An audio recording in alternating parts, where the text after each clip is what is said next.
Life will test you. It will challenge your patience, push you to your limits, and put obstacles in your path when you least expect it. The question isn't whether the storm will come, but whether your mind is strong enough to face it. Welcome to the ultimate guide to developing mental toughness with Stoicism. Mental toughness isn't about pretending that nothing affects you or pushing yourself forward with brute force.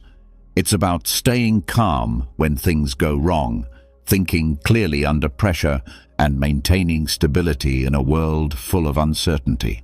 The ancient Stoics mastered this kind of strength, not through motivation, but through mindset. In this guide, you'll discover how to train your mind like a Stoic, to endure discomfort, resist distractions, and stay focused on what really matters. You'll learn to develop discipline, handle setbacks with grace, and develop a quiet resilience that nothing and no one can break. Because strength isn't measured by how hard you hit, it's about how deeply rooted you are. Let's get started. I discovered Stoicism like most people discover oxygen after nearly drowning, desperate, gasping, and suddenly aware of what had been missing all along. The University of Athens library was charged with August heat when I first opened that worn copy of Marcus Aurelius. My hands were shaking from my third panic attack that week. The divorce papers were unsigned in my bag. The promotion I had worked for 3 years had been taken by someone's nephew. Everything I had built was crumbling like sand between my fingers. You have power over your mind, not over external events. Realize this, and you will find strength. The words hit me like cold water on burnt skin. I read them again and again. "Who wrote this?" I whispered to the old librarian watching me from behind her thick glasses. "Marcus Aurelius, Roman emperor. He died about 800 years ago." She shuffled over, her cane tapping on the marble floor. "But you're asking the wrong question." "What's the right one?" "Where did he learn it?" She pulled another book from a high shelf with surprising ease. The Stoa Poikile, the painted portico. That's where it all began, right here in Athens, around 300 BC. He opened the book to an illustration. A covered gallery adorned with murals, people gathered around a discussion. A Phoenician merchant named Zeno. His ship was wrecked off Piraeus. He lost everything, his cargo, his crew, his fortune. He arrived in Athens with nothing but his wet clothes and despair. That sounds familiar. He went into a bookshop. He started reading about Socrates. He asked the bookseller where he could find men like those. The bookseller pointed to a philosopher passing by, Crates the cynic. Zeno followed him. He began to learn. He began to think differently. He turned the page to show a bearded man addressing a small group of people. Zeno began teaching at the Stoa Poikile because he couldn't afford to rent a proper school. People called his followers Stoics after the portico. The name stuck, but the ideas... He tapped his temple. The ideas traveled. What ideas exactly? Simple ideas that seem impossible. He sat down next to me, his movements deliberate despite his age. Zeno taught that we do not suffer from events themselves, but from our judgments about them. The shipwreck that destroyed his life, he later called it good luck, saying that if he hadn't lost his cargo, he would never have discovered philosophy. I thought of the divorce papers. That's exaggerated. Is it? Tell me your problems. Can you change what has already happened? No. Can you force others to act differently? I've tried. No. Can you guarantee specific results? Obviously not. Then what is left? The question hung between us like dust in the afternoon light. My answer, I finally said. How I frame it. What I do next. Now you're thinking like a Stoic. He took out a notebook and drew a circle. Zeno and his students drew this. Inside this circle are your thoughts, your choices, your efforts, your attitudes. Outside, everything else. Other people's actions, past events, future uncertainties, your reputation, even the health of your body, ultimately. Is your body beyond your control? Can you command your heart never to fail, that your cells never mutate? You can influence through good habits, but total control. She shook her head. The Stoics were very precise with this distinction. Epictetus, who was born a slave, later said that we are all actors in a play we did not write. We do not choose the role, slave, emperor, rich, poor, but we choose how to play it. Epictetus was a slave, and Marcus Aurelius was emperor. Same philosophy, same practices, because external conditions do not determine internal strength. He turned to another page. Look, this is what Cleanthes, a disciple of Zeno, wrote. He worked as a water carrier at night to pay for his philosophy lessons during the day. When the authorities asked him how he earned a living with no visible income, his calloused hands were his proof. The text was in Greek, but she translated it. Guide me, Zeus, and you, Destiny, wherever you have ordained for me. I will follow you without hesitation. Even if I resist, in my wickedness, I will follow you anyway. That sounds like giving up. Really? Or does it sound like someone who has stopped wasting energy fighting reality and has started using that energy to respond excellently?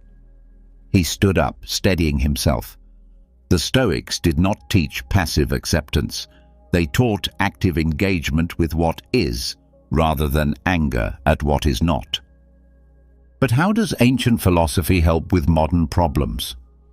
Problems change the decor, not the architecture. Zeno faced shipwrecks and bankruptcy. You face divorce and office politics. The fear is identical. Loss hurts the same. Anger burns at the same temperature. He pulled out one last book. Here, Chrysippus, the third head of the Stoic school. He wrote over 700 books, though most have been lost. He said that emotions are not things that happen to us, but judgments we make, quickly and habitually, but judgments nonetheless. Are you saying that I choose to feel anxiety?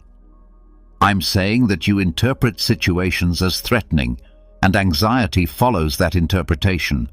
Change the frame. He left the sentence unfinished. I looked at the books scattered across the table. Where do I start? Where Zeno started, with the rubble, with the questions, with the decision that wisdom is more important than comfort. She headed for the door and paused. The Stoics built their philosophy like builders build houses. First, the foundation. The foundation is this: some things depend on us, others do not. Learn the difference, live accordingly. Everything else is commentary. The library fell silent after she left. I sat surrounded by 2,000 years of voices, all saying variations on the same thing. You can't control the storm, but you can learn to navigate it. I found myself returning to the library the following night, drawn by questions I couldn't articulate. The old woman was sitting in the same place, but this time she had a long bow resting on the table, an incongruous image among the philosophy texts. You're back. It wasn't a question. I couldn't stop thinking about the circle, about control. She raised the bow and traced its curve with her weathered fingers. Good. Then you're ready for the archer. She pointed to the chair. The Stoics loved this metaphor. Cleanthes used it. So did Cicero when he explained Stoic thought to the Romans. Why an archer? Watch. He stood up, placed an invisible arrow in the bow, and drew the string back. His stance was surprisingly steady. What belongs to the archer at this moment? I studied his posture, the stance, the grip, the force with which he pulls. His breathing, he added, his concentration, his decision of when to release. And the target, I suppose. Exactly. The archer is master of the preparation, the form, the intention. He maintained his shooting position. But once the arrow is flying, it is subject to the wind, to distance. Perhaps the target will move. Or the string breaks, or someone pushes your elbow, or a bird crosses the trajectory. He lowered the bow. The archer who gets angry when the arrow misses suffers twice, once for the missed shot and once for the anger. The archer who shrugs and draws another arrow suffers once, or not at all if he really understands. He took out a worn volume and opened a marked page. Marcus Aurelius wrote this while campaigning on the Danube frontier. Translated, "Limit yourself to the present." He is watching his soldiers train with bows. Some curse when they miss. Others simply adjust and shoot again. He drew an archer on a piece of paper and drew a dotted line from the bow to the target. Everything along this line after the release is life. Gusts of wind, unexpected movements, simple physics. The amateur archer tries to control the uncontrollable through worry, anger, magical thinking. And the professional, he goes back to what belongs to him. The stance, can I improve it? The breathing, did I rush? The shot, was it clean? He studies the result without becoming the result. I thought about yesterday's meeting where they rejected my proposal. The hours I spent afterward analyzing every word, imagining different outcomes. But how can you not care about the results? Who said I don't care? I sounded harsh. The archer cares a lot about hitting the target. That's why he practices. That's why he aims. But caring and clinging are very different things. One gives energy, the other exhausts. She took out another book, this one in Latin. Seneca, exiled by Claudius, summoned by Nero, finally forced to commit suicide. He wrote, "Everything new excites the mind, but a mind that seeks the truth turns away from the new and seeks the old truths." He meant that wisdom does not consist in discovering new principles, but in understanding the eternal ones. Like the archer. Like the archer. Watch any Olympic archer. They have routines, pre-shot rituals. It's not superstition, it's a process. They return to what they control because it's the only thing they've ever controlled. She mimicked the gesture of drawing a bow. Breathe in, focus, aim, choose your target. Tense, commit your effort. Release, then let go completely. Sounds like meditation. It is active meditation. The Stoics weren't monks who fled the world. They were senators, soldiers, merchants. They needed a philosophy that worked in the forum, on the battlefield, in the marketplace. She tapped the sketch. This isn't about archery, it's about every moment of your life. I picked up the drawing. So, when my ex-wife sends me angry emails, you're the archer. Her words are the wind. You can't control the wind, but you can control whether you respond immediately or wait, whether you respond with anger or with measured words, whether you respond or don't respond. But what if... Stop. She raised a hand. What ifs are the curse of amateurs? What if the wind changes? What if the audience laughs? What if I fail? Professionals ask themselves other questions. What is it? What is mine? What's next? He showed me another passage, this one from Epictetus. When I see an anxious person, I ask them, "What do you want?" Because if they didn't want what is not in their power, how could they be anxious? Are you saying that anxiety comes from wanting to control the uncontrollable? Always. Try it yourself. The next time you feel anxiety creeping in, ask yourself, am I trying to control something that is outside my circle? Am I trying to be the goalkeeper and the wind at the same time? I thought about the constant knot in my stomach. My daughter's grades. Could I control her studies? My boss's opinion. Could I control his thoughts? The impact of the economy on my investments. Could I control market forces? The answer is always no, right? To control directly, yes, but influence? That's different. He drew arrows from the archer to various points. You can't control your daughter's grades, but you can offer her help, create a space for her to study, set an example of discipline. You can't control your boss's thoughts, but you can do excellent work, communicate clearly, and maintain professionalism. The flight of the arrow, no, the quality of your shot, always. It sounds exhausting, this constant vigilance. At first, like learning the right way to shoot, which is uncomfortable at first. But over time, it becomes natural. The Stoics called it prosoche, continuous attention. It's not anxious vigilance, but a calm awareness, like an experienced archer who no longer thinks about each component, but simply shoots. He stood up, bow on his shoulder. Mental toughness isn't about becoming invulnerable, it's about being precise. Precise about what deserves your energy, precise about where your power ends and physics begins, precise about the difference between intention and result. What if you miss the target? Then you've gained information about wind patterns, about your form, about the tension of the bow. Failure without anger becomes learning. He headed for the door, then turned back. The Stoics knew something we've forgotten. Elegance is not weakness. Accepting results with elegance is not giving up.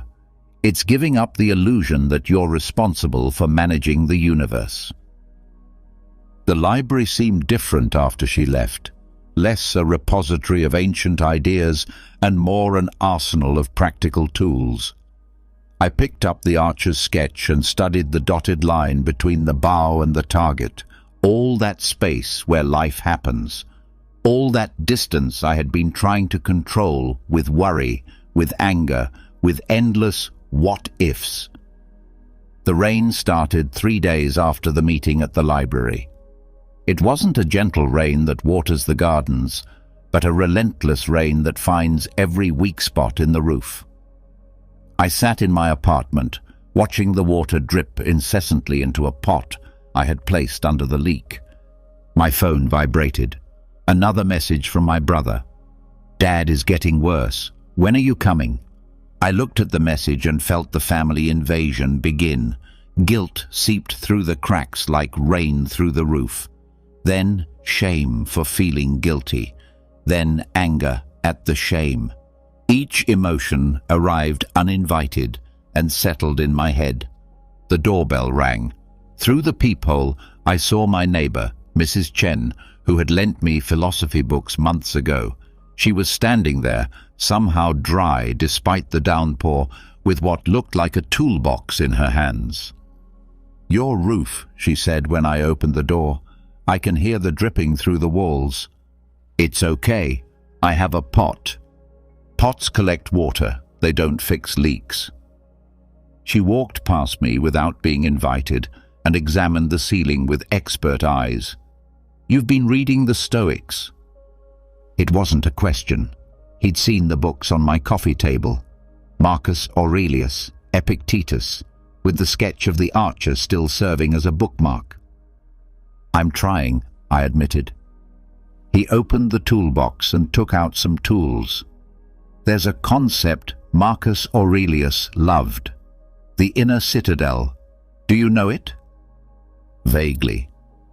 Your mind is a fortress. He climbed onto a chair and began working on the leak. But most people live with their doors wide open. Every criticism, every piece of bad news, every random fear.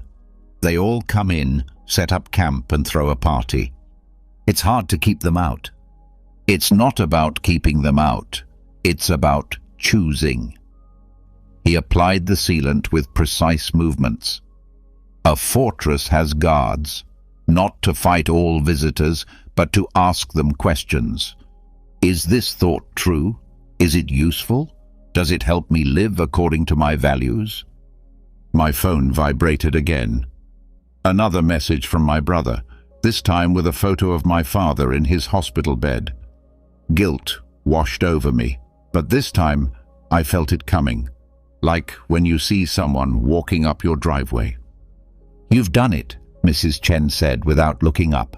"That pause, that moment of recognition, that's the gatekeeper." I still feel guilty. Feeling is not accepting. Emotion has knocked on the door. You don't have to let it in. She bent down and examined her work. Marcus wrote his meditations during plague, war, and betrayal. His own son was plotting against him. Do you think external pressures are something new? He took a worn notebook from his toolbox and opened a marked page. Here, Book 8. Limit yourself to the present. He's not saying to ignore the past or the future. He's saying, don't let them colonize your present. My father is dying. Yes.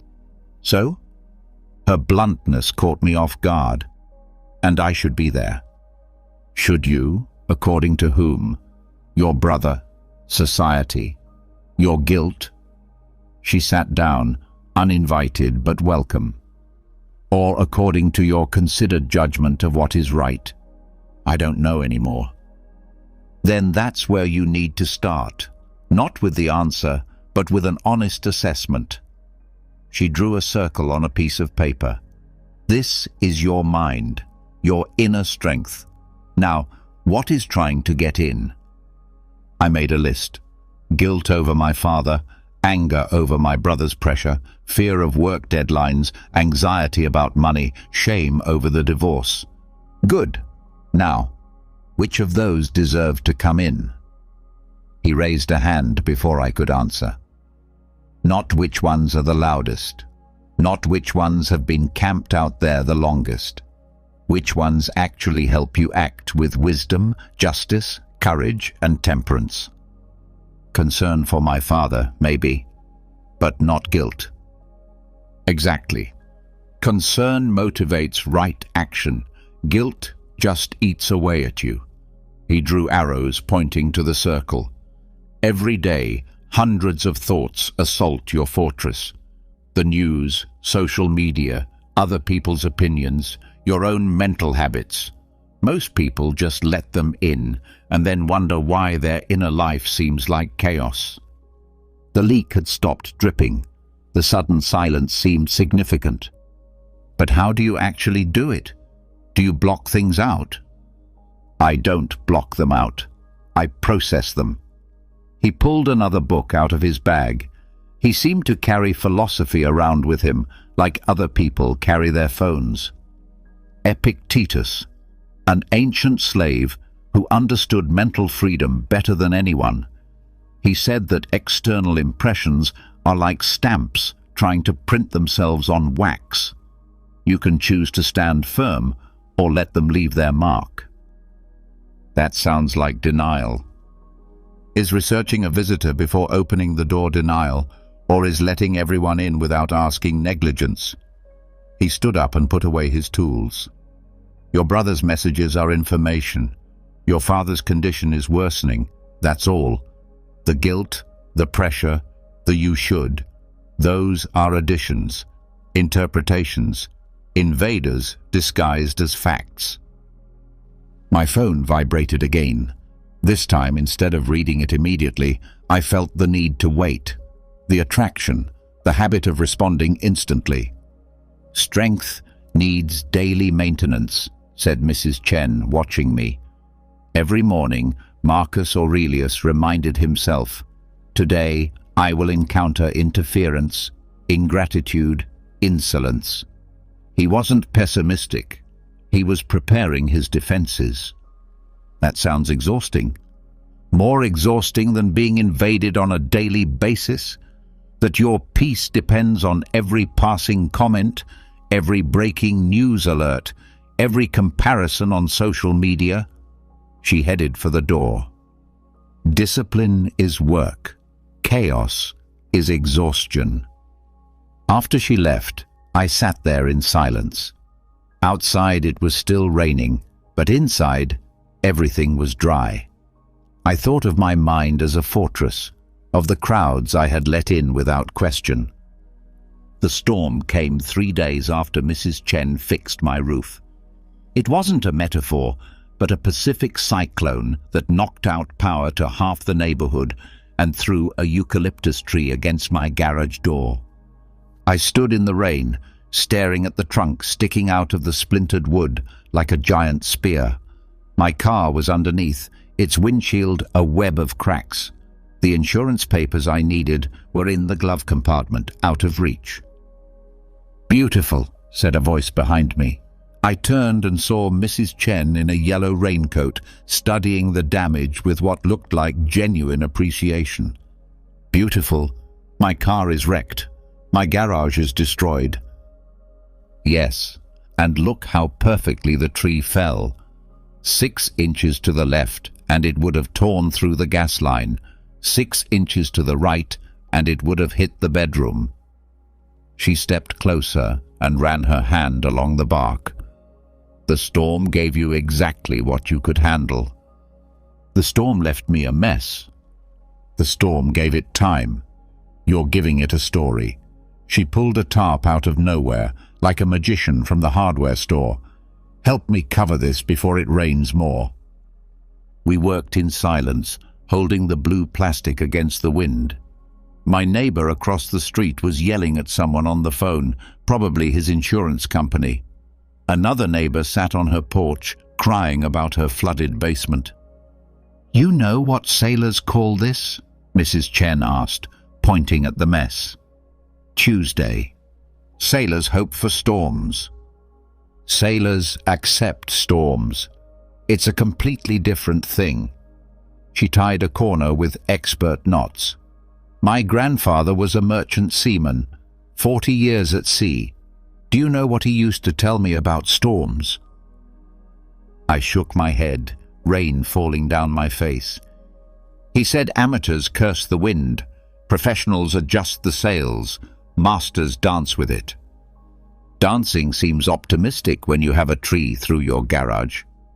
"Amor fati," she said, pronouncing it like a prayer. "Love of fate.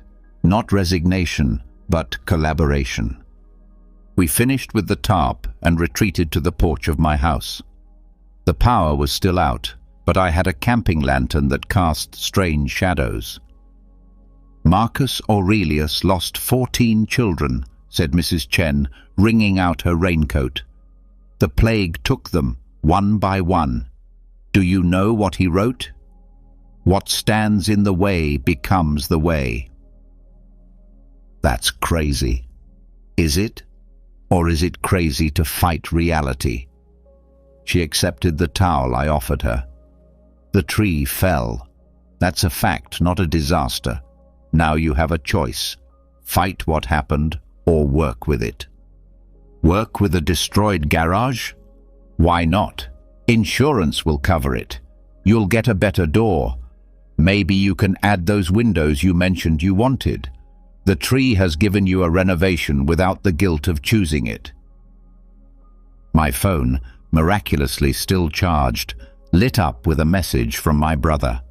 "Dad's asking about you. Last chance to not be selfish."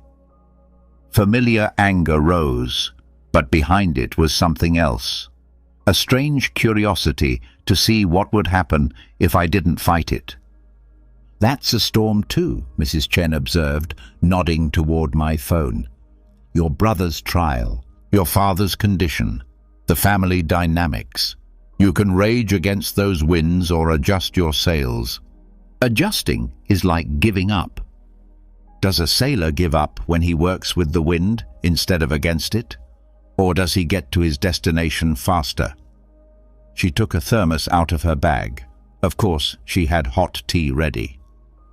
Epictetus was a slave. He was literally someone's property. Do you think he had control over his circumstances? No. But he had control over his relationship to those circumstances. He said we are actors in a play. We don't choose the role, slave, emperor, son of a dying father, but we choose how to play it. The rain picked up, pounding against the porch roof. Across the street, my neighbor, who was yelling, had thrown his phone into the yard. "He's fighting against time," Mrs. Chen said. "And how's he doing?" "About as well as I'm doing fighting my brother." "Then stop fighting. Don't give up. Stop fighting. There's a difference." She poured tea into the lid of the thermos and handed it to me. A good sailor reads the storm, finds its patterns, and uses its strength. Does your brother make you feel guilty? That's the wind. Is your father dying? That's the current. You can't change either of those things, but you can navigate. Navigate where? Towards who you choose to be in these conditions. The storm doesn't make the sailor. The storm reveals the sailor. I got a message from work. The presentation I had prepared for tomorrow had been cancelled due to a power outage. 3 weeks of work lost. "Another gift," said Mrs. Chen, reading my face. "A gift? What were you going to do with that sudden day off? Panic or change course?" She stood up and looked at the storm. Every obstacle is an invitation to develop a quality, patience, creativity, courage, acceptance. The Stoics called it the testing ground of character. That sounds like toxic positivity. Positivity says everything is good. Amor fati says everything is viable. He pointed to the tree in my garage. That's not good, but it's there. It's real. It's yours, and you can work with it. Fighting that fact is like a sailor shaking his fist at the clouds. The light flickered for a moment and then went out again. In that brief moment, I saw my garage destroyed in a different way. It wasn't a disaster, but a fact, a new situation to deal with. "My grandfather survived 3 shipwrecks," Mrs. Chen said, getting ready to leave. After the 3rd one, they asked him if he was afraid to sail again. Do you know what he said? I waited. He said the sea didn't care about my fear, that it was going to be what it was going to be. My job was to be a better sailor than I was the day before. She stepped out into the rain and turned back. "Your father is dying. Your brother is angry. Nature has redecorated your garage. These are your current sailing conditions. The question isn't why. The question is, with these winds, where do you want to sail?" After Mrs. Chen left, I sat in the dark with her words echoing in my head like coins in a jar. The camping lantern cast my shadow against the wall, distorted, larger than life, changing with every flicker. My phone vibrated again. This time it was my sister.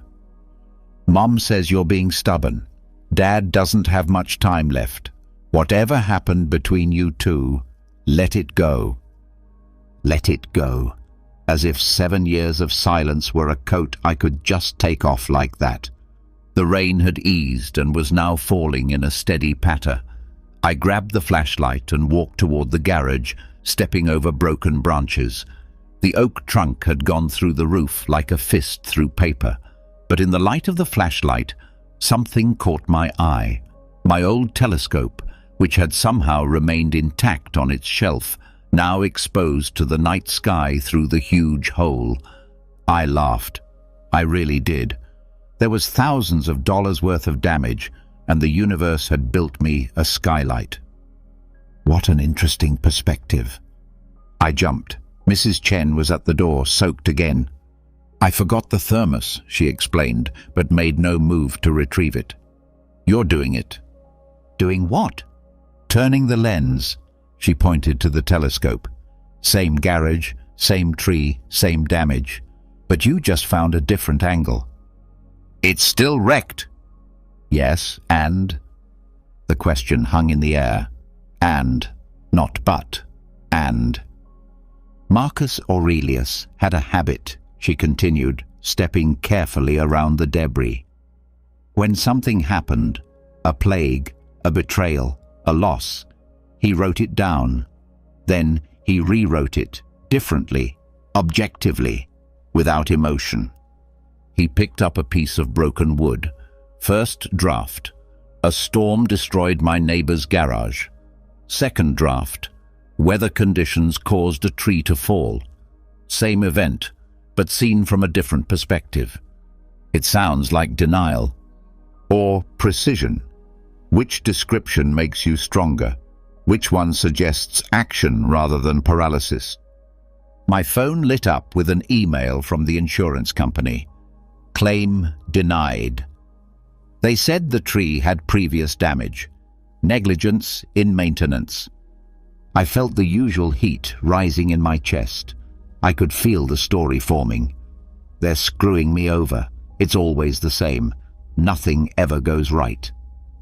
First draft? Asked Miss Chen, reading my face. Insurance companies are thieves. Second draft? I forced myself to think. The claim was denied based on their evaluation criteria. Which version makes you the victim? The first one. Which one leaves you room to respond? Then I saw it. How the story I was telling about the events became the cage or the key. Your father, she said gently. What's the first draft of that story? The words came out automatically. He chose his career over his family. He was never there. He made me feel like a failure. The second draft. This was harder, much harder. A man prioritized work. His son wanted more connection. They struggled to understand each other. Which story keeps you stuck? The first one. Which one allows you to move forward? The flashlight flickered, casting new shadows. In its unstable light, everything seemed different every moment. The same objects became mysterious, then familiar, then strange again. The Stoics had another practice, said Mrs. Chen, settling into an upturned bucket. They imagined losing everything, wealth, health, reputation, not out of morbid curiosity, but to recognize that even stripped of everything, they would still have the ability to choose their perspective. Sounds depressing. Or liberating. If you can maintain equanimity while imagining the worst, think how powerful you become when faced with the merely difficult. A message appeared from an unknown number. I'm your father's hospice nurse. He's asking specifically for you. He says he has something to tell you. The story immediately began to form. He wants to criticize me one last time. He'll list my failures. He'll compare me to my brother. I stopped. I turned the lens away. Second draft. A dying man wants to talk to his son. Just that. No projections, no assumptions, no 40 years of baggage. Do you know what's funny about telescopes? Asked Mrs. Chen, standing up. They don't actually bring distant things closer. They collect light. They collect photons that were already traveling toward us and concentrate them. The star doesn't move. What changes is your perception of it. She walked over to the hole in the ceiling and looked up at the clear sky. Your father is who he is. Your brother, your wrecked garage, your denied claim. They're all photons already traveling toward you. You can't change their trajectory, but you can change the way you collect that light. So I should just accept everything? Accept that it's raining? Yes. Stay out there getting soaked? No. He pulled the thermos out from behind a paint can. Acceptance isn't passivity, it's clarity. You see things as they are, not as you'd like them to be, which means you can respond to reality instead of your fantasy about reality. The email from the insurance company stared back at me. Denied. A fact. It wasn't a judgment about me, nor was it proof of cosmic injustice. Just data. What would an experienced sailor do with this information? Mrs. Chen asked. I'd look for another route. Exactly. But first I'd stop cursing the wind. She headed for the door and paused. Your father is dying. You're angry with him. Both are true. Both are facts. The question is, which perspective makes you stronger? The one that keeps you at home protecting your resentment, or the one that takes you to his side to hear what he has to say to you? The next morning arrived at 4:47 a.m. Not because the alarm went off, since I still had no power. My body woke up on its own, as if an internal mechanism clicked like a wind-up toy when it reached its mark. Mrs. Chen was already at my front door, doing what looked like Tai Chi next to the fallen oak tree. Slow, deliberate movements. Each gesture was completed before the next one began. Couldn't you sleep? I asked, adjusting my robe to protect myself from the early morning chill. I've been awake since 4. She didn't break her rhythm. Same time for 37 years. Even on weekends? Especially on weekends. That's when discipline really counts, when no one is watching you and nothing is forcing you to do it. I watched her complete another sequence. Push, pull, turn, breathe. No rush, no skipping anything.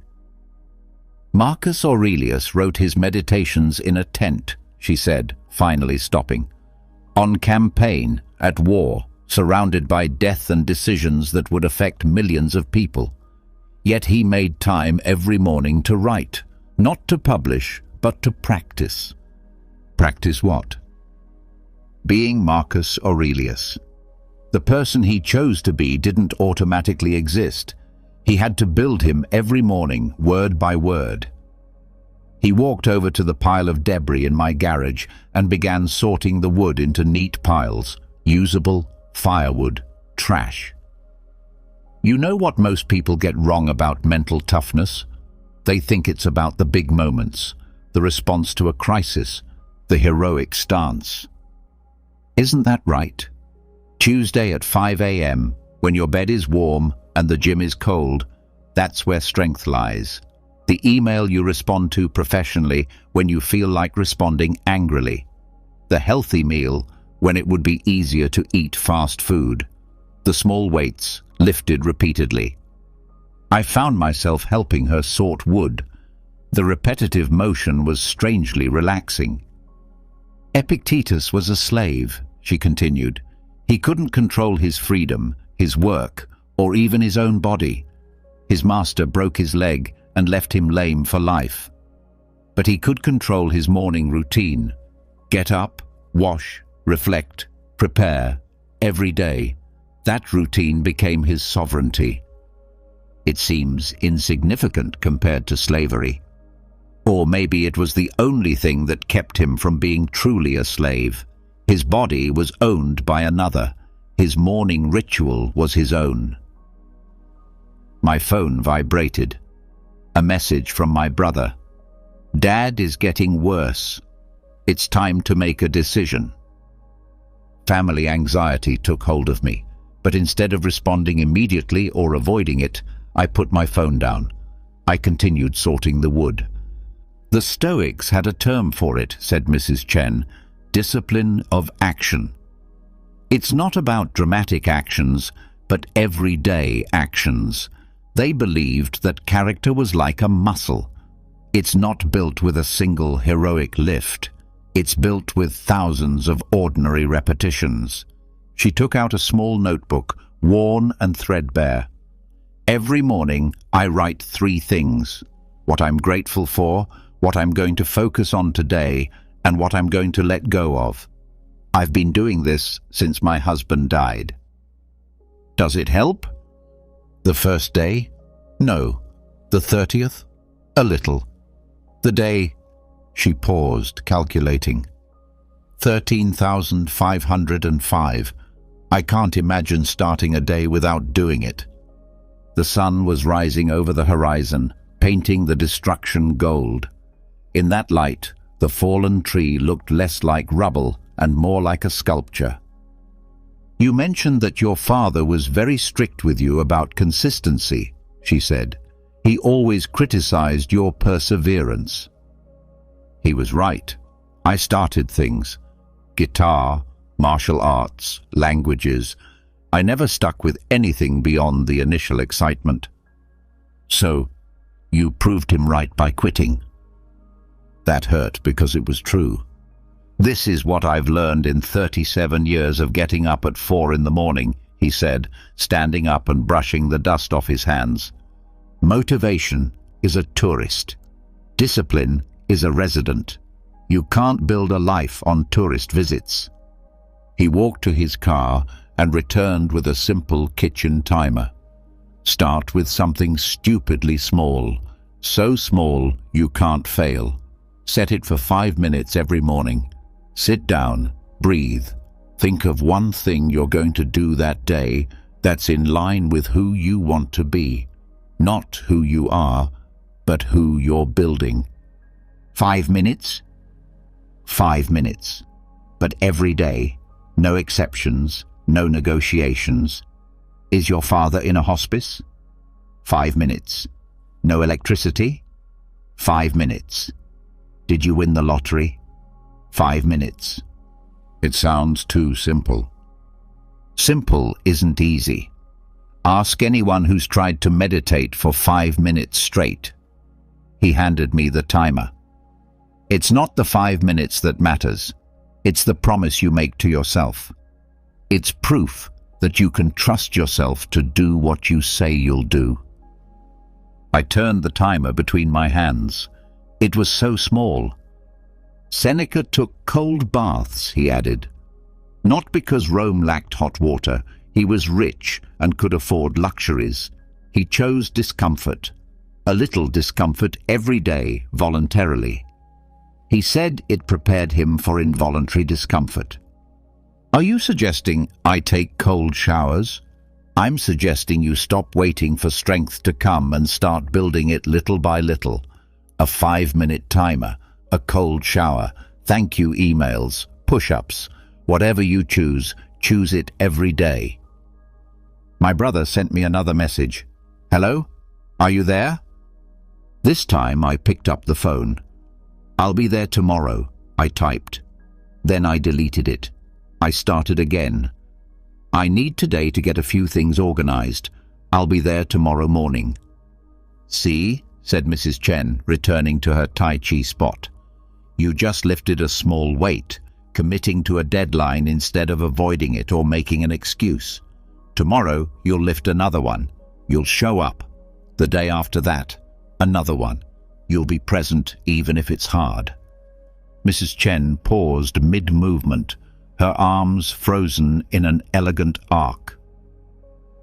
Before you go see your father, there's something else you should know. Something the Stoics called premeditatio malorum. That sounds sinister. It means premeditation of evils. Although evils is a dramatic translation, think of it more as rehearsing reality. She completed the movement, slow as honey. Every morning, after my gratitude practice, I spend 3 minutes imagining what could go wrong that day. It's not being a catastrophist, it's being prepared. That seems contrary to positive thinking. Positive thinking says to ignore the iceberg. The Stoics said to study it, map it, and plan your route around it. She moved on to another pose. When my husband was diagnosed, I had already imagined it 20 times. Not because I wanted to, but because life had taught me that avoiding thoughts doesn't avoid reality.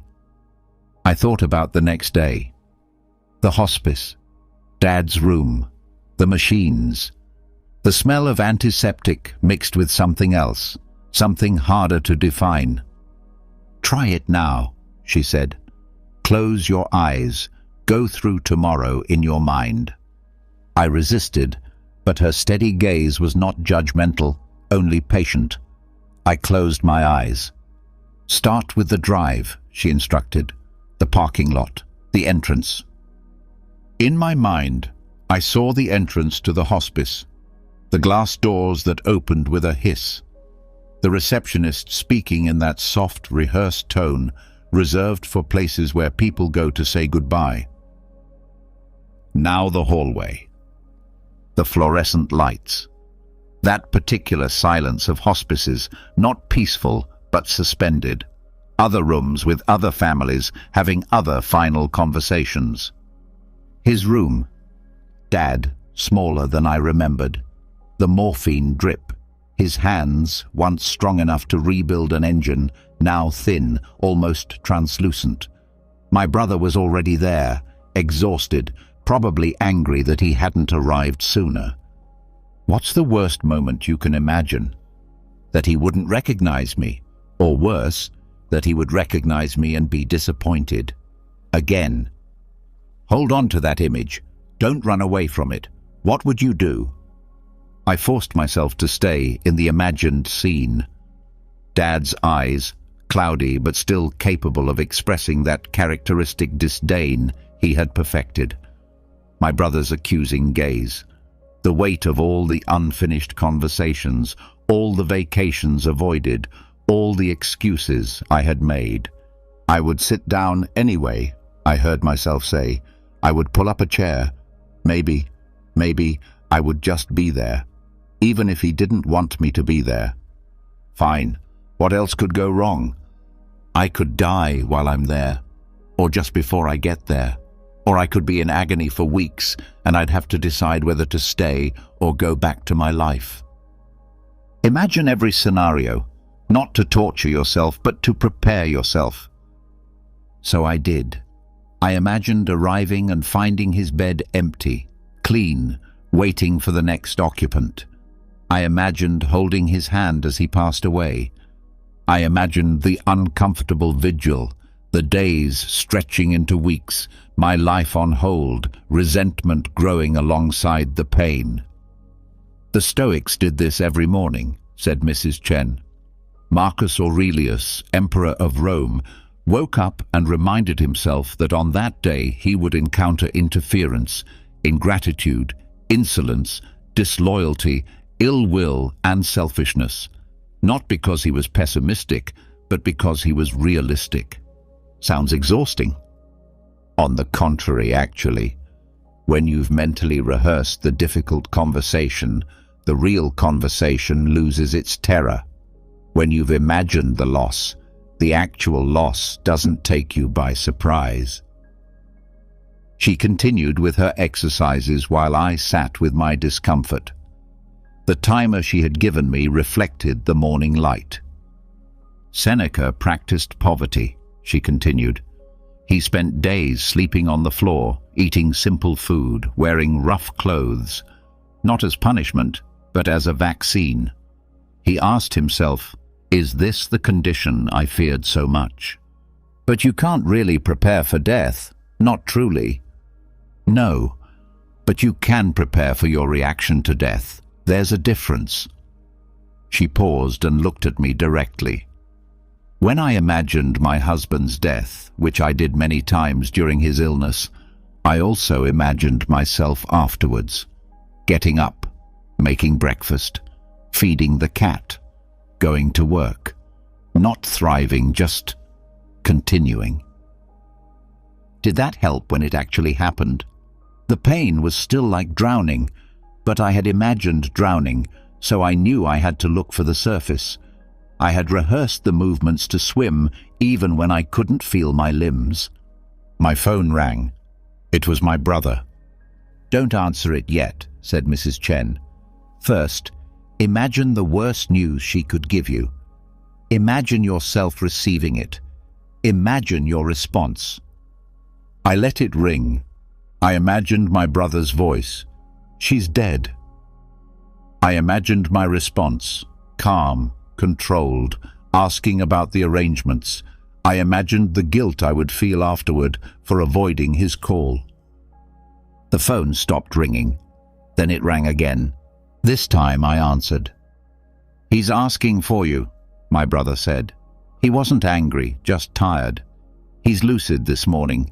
The doctors say this could be his last chance." "I'll be there in less than an hour." "Really? Really?" After I hung up, Mrs. Chen nodded approvingly. "You did it. You imagined the scenarios and acted anyway.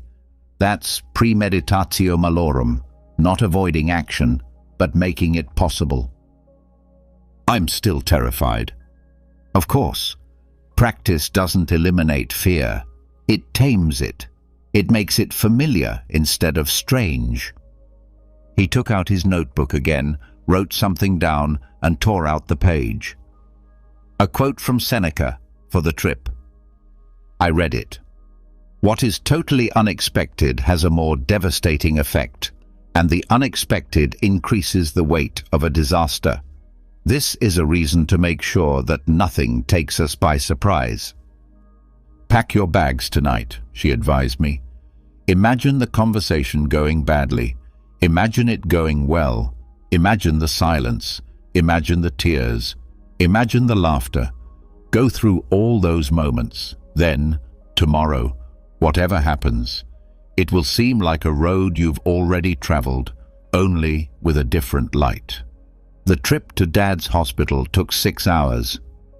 I had kept Seneca's quote in my jacket pocket, but after about 3 hours, I stopped at a rest area and called Mrs. Chen.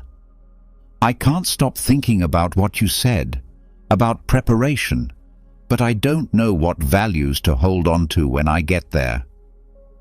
"How timely," she said. There were noises coming from the kitchen, the telltale sounds of breakfast being prepared.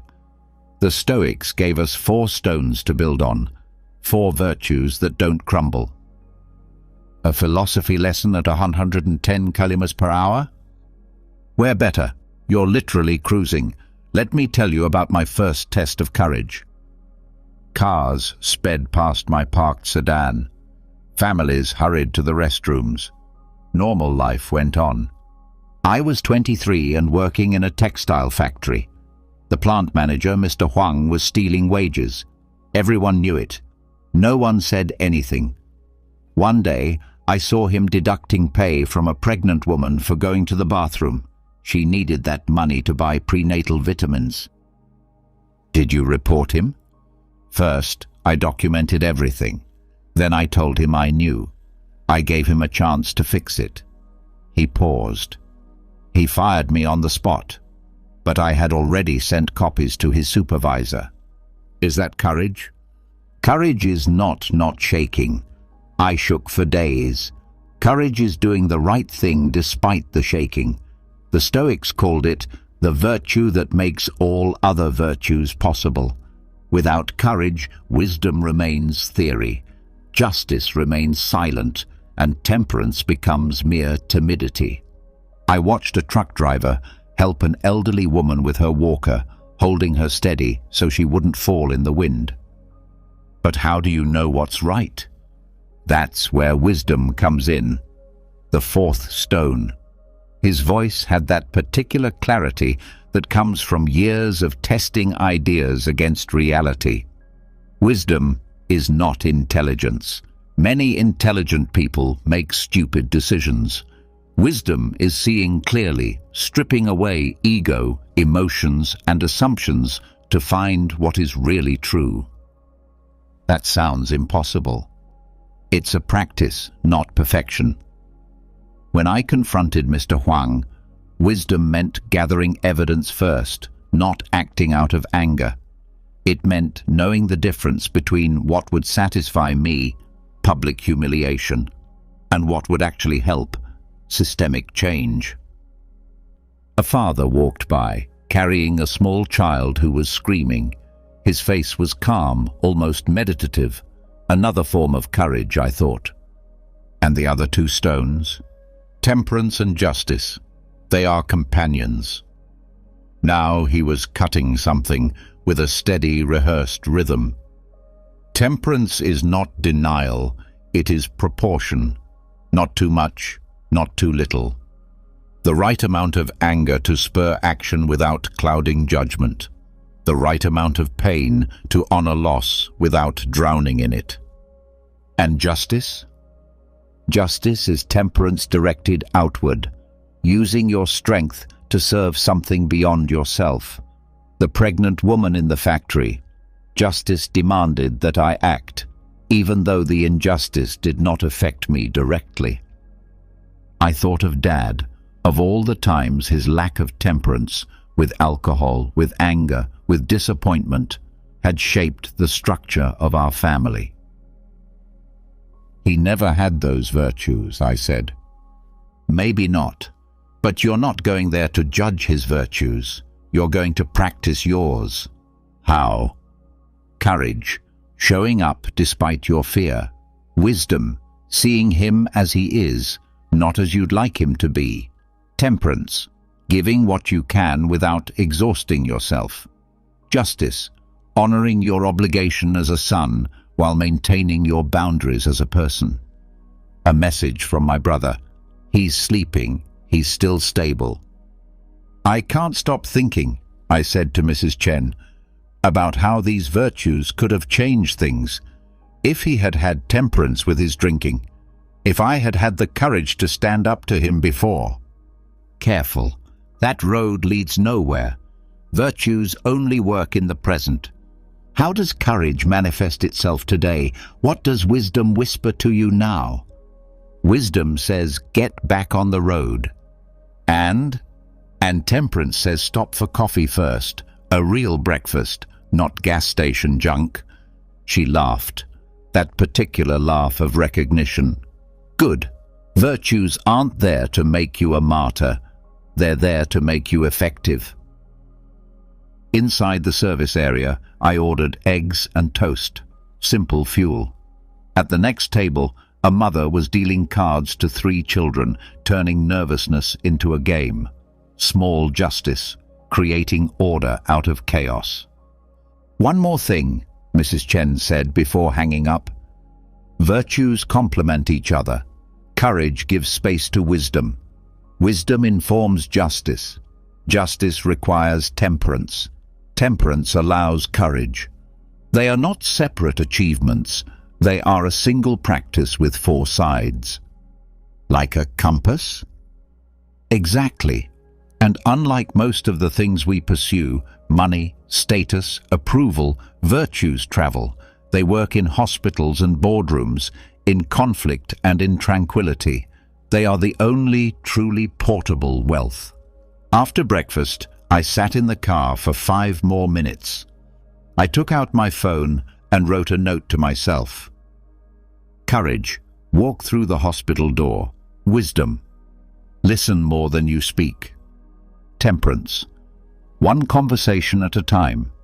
Justice, be the son you are capable of being, not the one he expected. 3 hours to go.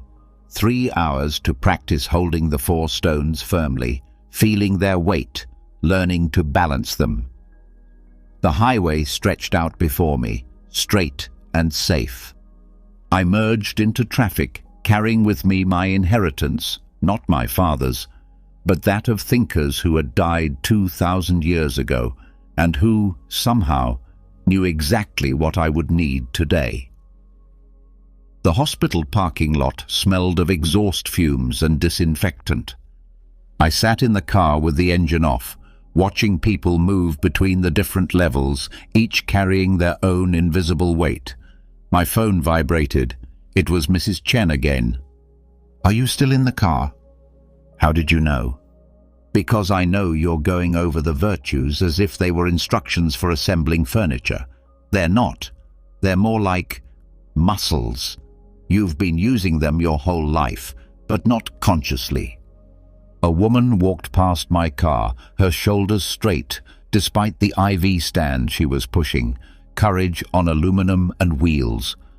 "Tell me about a time when you were brave without knowing it," Mrs. Chen said. "I can't." "In 3rd grade, your teacher, Mrs. Rodriguez, the boy who stuttered." The memory surfaced like something rising from the depths of the water.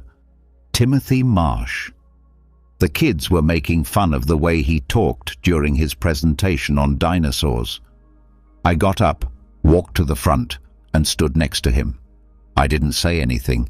I just stood there until he was done. "That wasn't bravery. You were terrified." "That's precisely what made it bravery. The Stoics never said that bravery was the absence of fear. It's acting correctly in the presence of fear. Your legs were shaking, but you stood your ground anyway."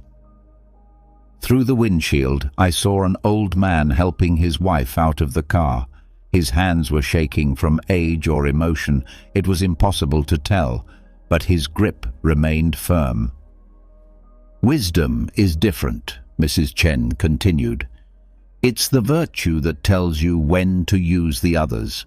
Remember when you didn't report your roommate for cheating? That wasn't wisdom. That was cowardice." "Really? You knew he had 3 younger siblings to support. You knew that reporting him would ruin his scholarship and destroy his family's future. You also knew that he never cheated again after you confronted him in private. Wisdom sometimes looks like inaction, but it's actually a precise calculation, weighing immediate justice against long-term good." "My brother sent me a message. Dad's awake. He's asking for you." "I have to go in." "Wait, we haven't talked about temperance." "Self-control. I get it." "No, you don't." His voice sharpened, like a teacher talking to a student. "Temperance isn't about denying yourself. It's about proportion. The right amount, the right time, the right reason. Do you know what killed my marriage? It wasn't my ex-husband's drinking, it was his total abstinence. That stopped me." "What?" "He went from being an alcoholic to a fanatic. There was no middle ground. He traded one extreme for another. Temperance would have been learning to have a beer with friends. Instead, he became rigid and critical. The opposite of excess is not absence, it's balance." I thought about my own habits. Coffee until my hands shook. Work until my eyes burned. Exercise until I injured myself. Always oscillating between excess and nothingness. "The ancients compared temperance to a musician tuning his strings," he continued. "If they're too tight, they break. If they're too loose, there's no music. Virtue is finding the tension that creates harmony." "And justice?" "It's already underway. You're driving to see a man who never drove to see you. That's justice. Giving what is due, regardless of what is owed to you." A family came out of the stairwell. 2 parents and 3 children, all with the glassy eyes of people who have been in a hospital for a long time. The father was carrying the youngest, about 4 years old, her head heavy on his shoulder. The mother guided the 2 older children, her hand light but steady on their backs. Justice in its smallest and most essential form. The strong supporting the weak, expecting nothing in return.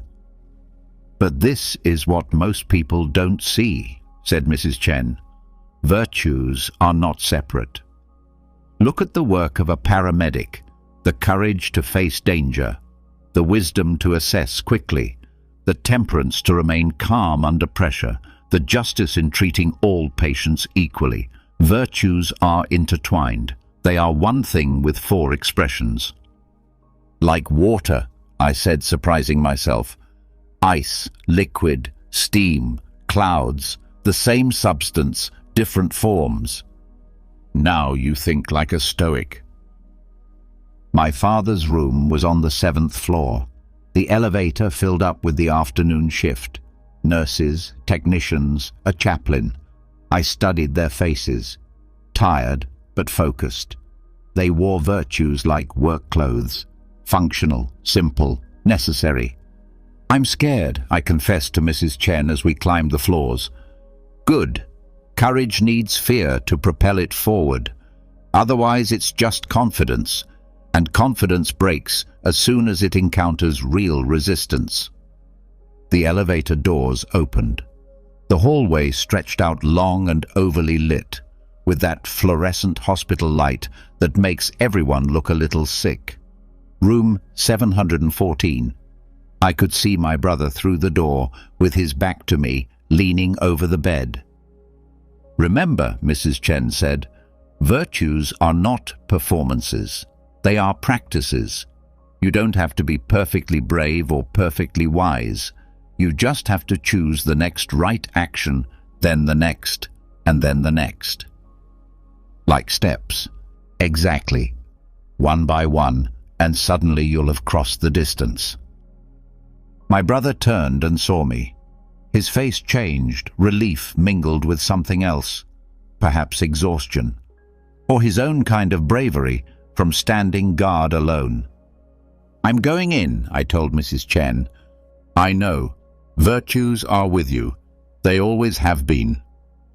The hospital room smelled of industrial disinfectant and something else. That particular smell of recycled air and worry. My father looked smaller than I remembered, the tubes and wires making him look more like a machine than a man. His eyes rested on me, alert despite the drip of morphine. "You came." It wasn't a question. It was an acknowledgement. "Of course." My brother took a step back, leaving space. "I'll get some coffee." Alone with my father, I felt the weight of the years we hadn't spoken. The chair next to his bed was still warm from my brother's vigil. I sat down, not knowing what duty demanded at that moment. Words, silence, forgiveness? His hand moved slightly on the blanket. He wasn't trying to reach anything, he was just restless. Your mother would have known what to say. She always knew. That was her gift. Mine was going to work. A cough, shallow and careful. 43 years in the factory. He never missed a day, except when you were born, and when he died. I thought of those decades of morning shifts, lunch boxes and time cards. The Stoics would have called it kathekon, appropriate action, duty befitting one's role. He had been a provider, reliable as the sunrise, asking for nothing more than the next shift. The doctor says you need an operation. Thursday. They're optimistic. He studied the ceiling tiles. Your brother's been here since Tuesday. I know. He's always been the good son. The old wound, as natural as breathing. But sitting there, watching him diminish before the hospital machinery, I understood something Mrs. Chen had said about justice. Giving what is due, regardless of what you get in return. He learned that from you, being there, staying when things get tough. My father's eyes rested on me, surprised. Through the window, the afternoon light illuminated the skeleton of the city. Cranes and scaffolding, constant reconstruction. Workers moved across beams and platforms, each focused on their task. No one looked up, no one applauded. Only duty expressed through action. I wasn't a good father, he said. You were the father you knew how to be. That's an excuse. No, it's a fact. We all work with the tools we're given. My phone vibrated. An email from work, marked urgent, demanding an immediate response. 3 months ago, I would have left, responded immediately, and used it as an escape. Now, however, I turned my phone away. My duty here was more important than my duty there, and wisdom lay in knowing how to distinguish between the two. "Tell me about the plant," I said. He blinked. "Why?" "Because I've never asked you." For the next hour, he talked. About steel and steam, about men who became brothers through shared labor, about the satisfaction of things that can be measured and weighed. His voice grew stronger as he spoke, as if the memories themselves were providing him with oxygen. "We had a saying," he said. "The oven doesn't care about your feelings. It doesn't matter if you come in angry, heartbroken, or cold. The work has to be done." That sounds like Marcus Aurelius. Roman emperor. He had a demanding job too. I smiled. He wrote that when you get up in the morning, you should say to yourself, "The people I am going to deal with today will be meddlesome, ungrateful, arrogant, and dishonest. But I have seen the beauty of good and the ugliness of evil, and I have recognized that wrongdoers are of a nature similar to my own." An elegant way of saying that the work has to be done anyway. Exactly. My brother returned with 3 coffees, although my father couldn't drink his. We sat together for the first time in 5 years, while my father dozed between words. My brother showed me the consent forms for the operation, the insurance papers, the small bureaucratic details of the crisis he had been dealing with alone. "I can do the morning shift," I offered. "You don't have to." "I know. That's why it's my duty." Afternoon gave way to evening. The nurses changed shifts efficiently, each briefing the next and maintaining continuity of care. They moved economically, without unnecessary movements, without sentimentality. Duty reduced to its essence. My father woke up briefly. "Guys, you should go home." "We're fine here," my brother said. "It's not your job." I leaned forward. "Actually, it is. Children sitting next to their father, that's exactly your job."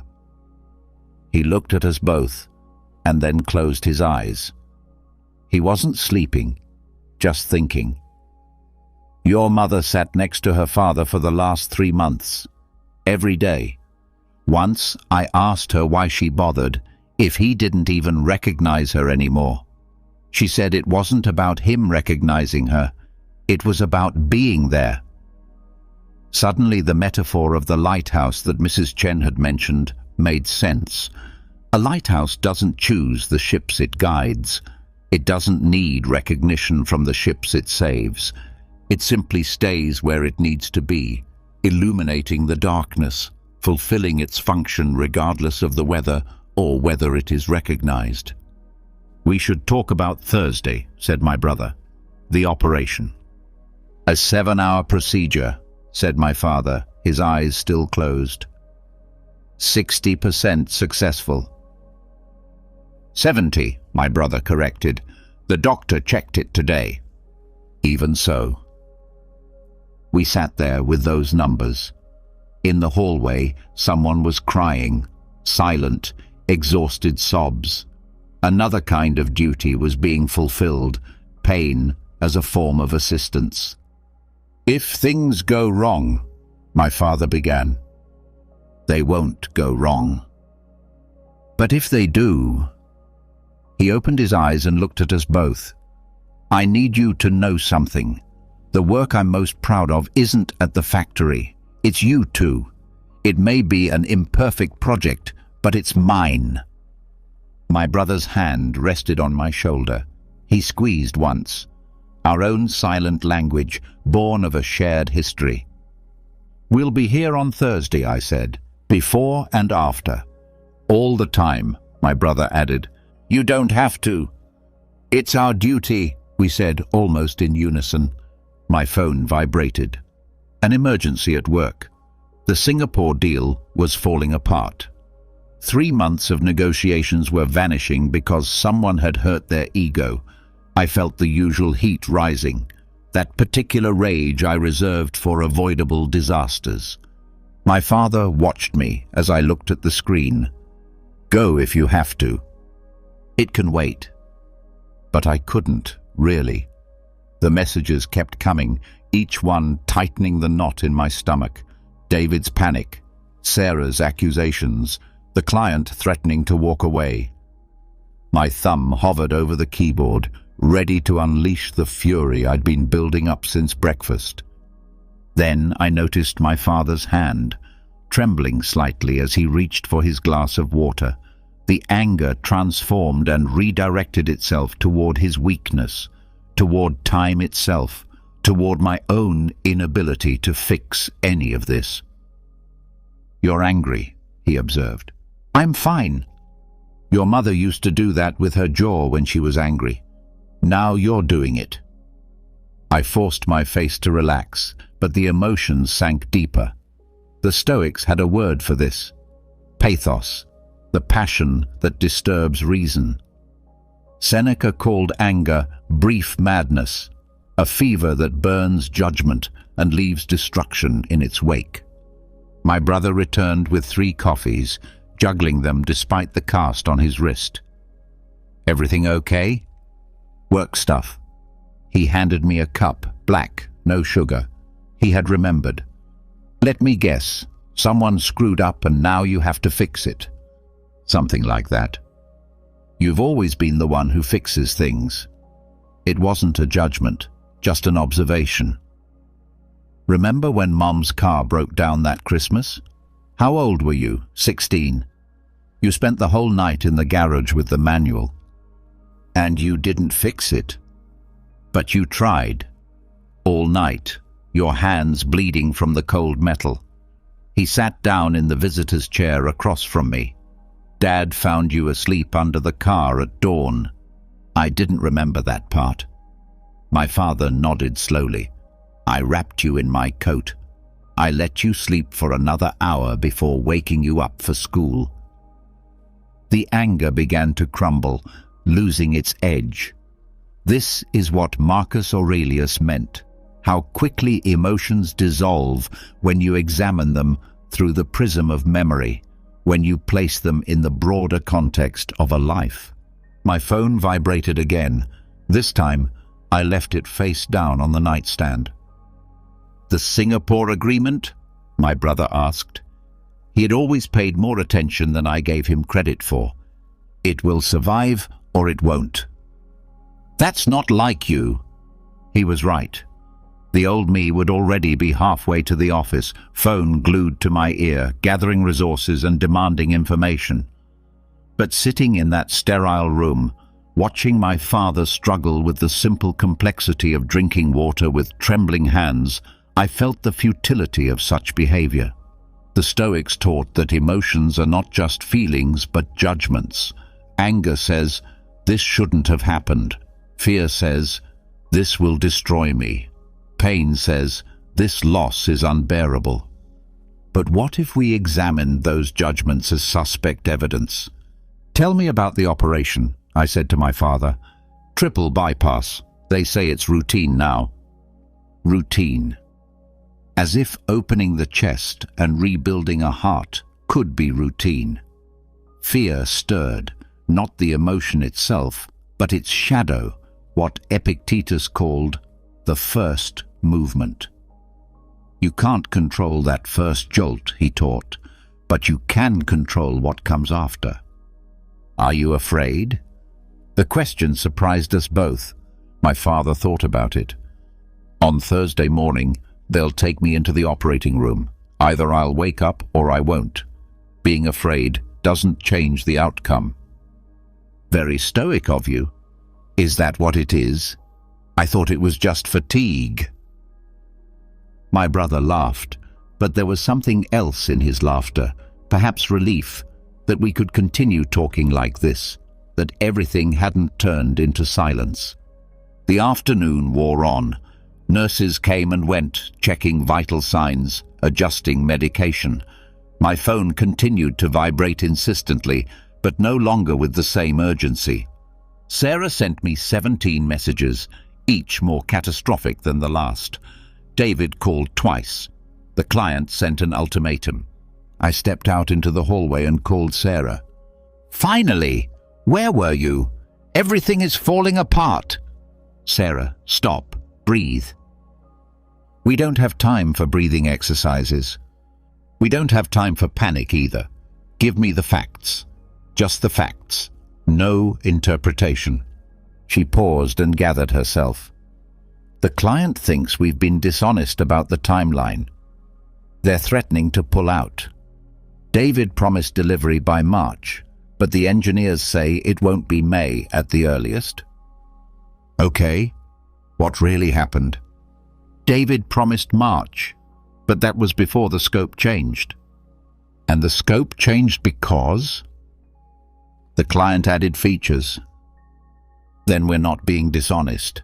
We're responding to their changes. It's a different story. But they're furious. They're scared.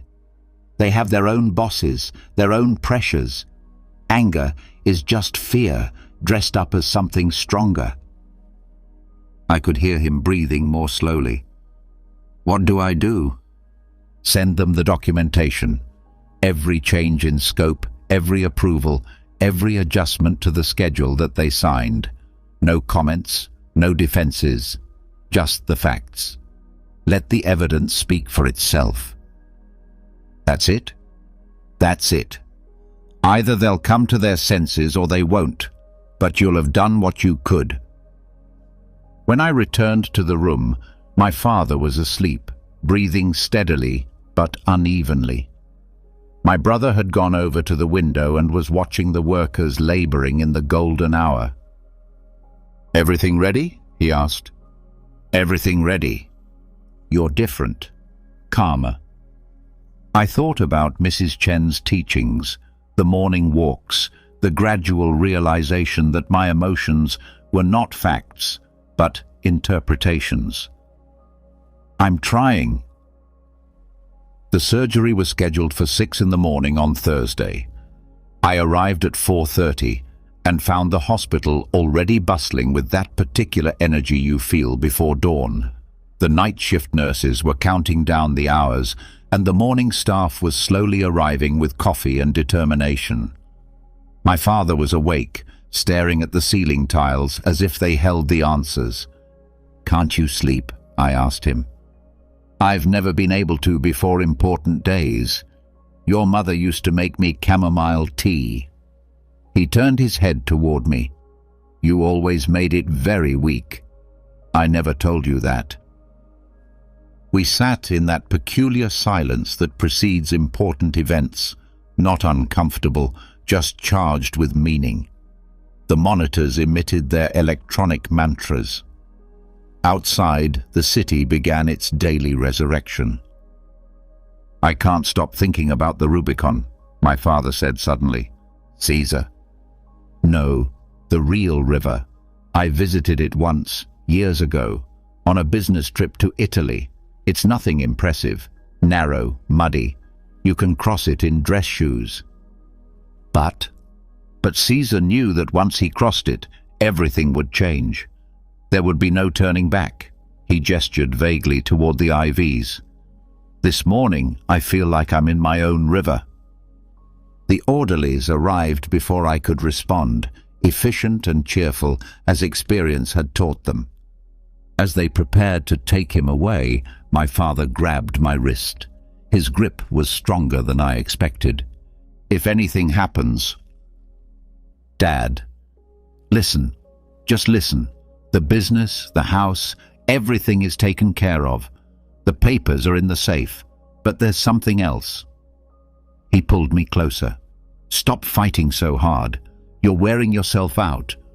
Before I could ask him what he meant, they started moving, and the stretcher slid down the hallway toward doors marked "Authorized Personnel Only." I stood there, his words echoing in the antiseptic hallway. The waiting room was a study in human anxiety. Families huddled in small clans, some silent, others chatting nervously about nothing. I found a seat in a corner and opened Marcus Aurelius, but the words swam meaninglessly. Instead, I watched a young mother across from me trying to entertain a toddler while her older son slept across 3 chairs.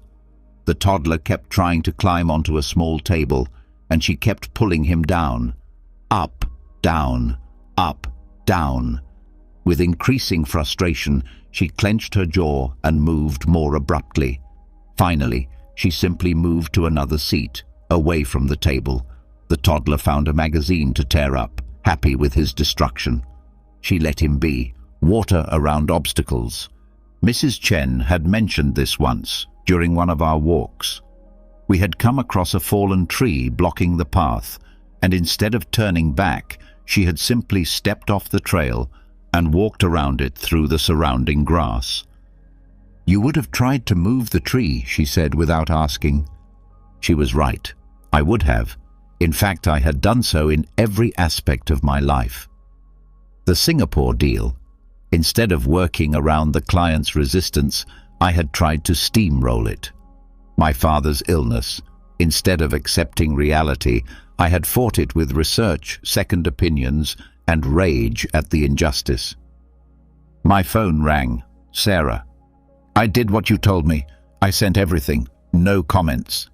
"And? They've called a meeting tomorrow morning. They want to reevaluate the partnership." The old me would have exploded. I would have started devising counterattacks, preparing arguments, gathering forces. Instead, I heard myself say, "Okay." "Okay, that's it. What else is there? They'll decide what they decide. We'll respond accordingly." "But we could lose the contract." "Yes." "Aren't you worried?" I thought about it. I am worried, but worrying isn't going to change anything. We've done a good job. The paperwork is in order. If they leave, we'll find other clients. If they stay, we'll give it our best shot. Either way, the sun will rise tomorrow. Sarah was quiet for a moment. "Who are you, and what have you done to my boss?" After hanging up, I headed to the coffee shop. It was filling up with morning employees, and finally, the coffee was freshly brewed instead of burnt. I sat down by a window overlooking the construction site. The workers had made progress. What had once been a hole was now a foundation. They worked with economical movements without wasting energy, each focused on their task. This was what Epictetus meant by discipline of desire. Wanting what happens, not demanding that the universe conform to your will. The construction workers weren't rebelling against gravity or the weight of concrete. They were working with these realities, not against them. My brother arrived at 7, with 2 cups of real coffee he had gotten somewhere other than the hospital. "Any news?" "Not yet. It could be hours." He sat down next to me, and together we watched the city wake up.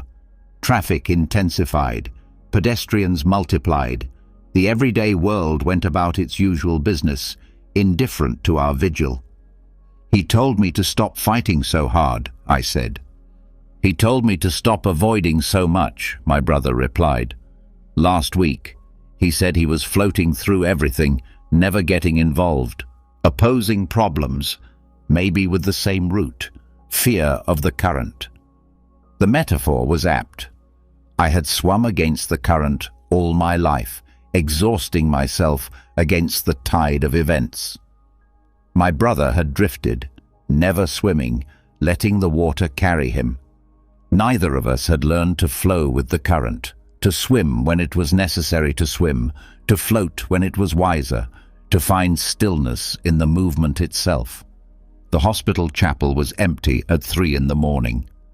I had gone there after the cafeteria closed, after my brother went home to check on his children, after the fluorescent light in the waiting room became unbearable.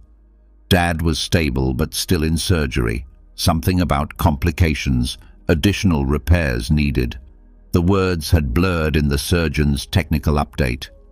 I sat on the last bench, not exactly praying, just sitting quietly. The space felt different from the rest of the hospital. There were no beeping monitors, no announcements over the loudspeaker, no squeaky stretchers, just silence and the faint smell of old varnish. As a child, I hated being alone.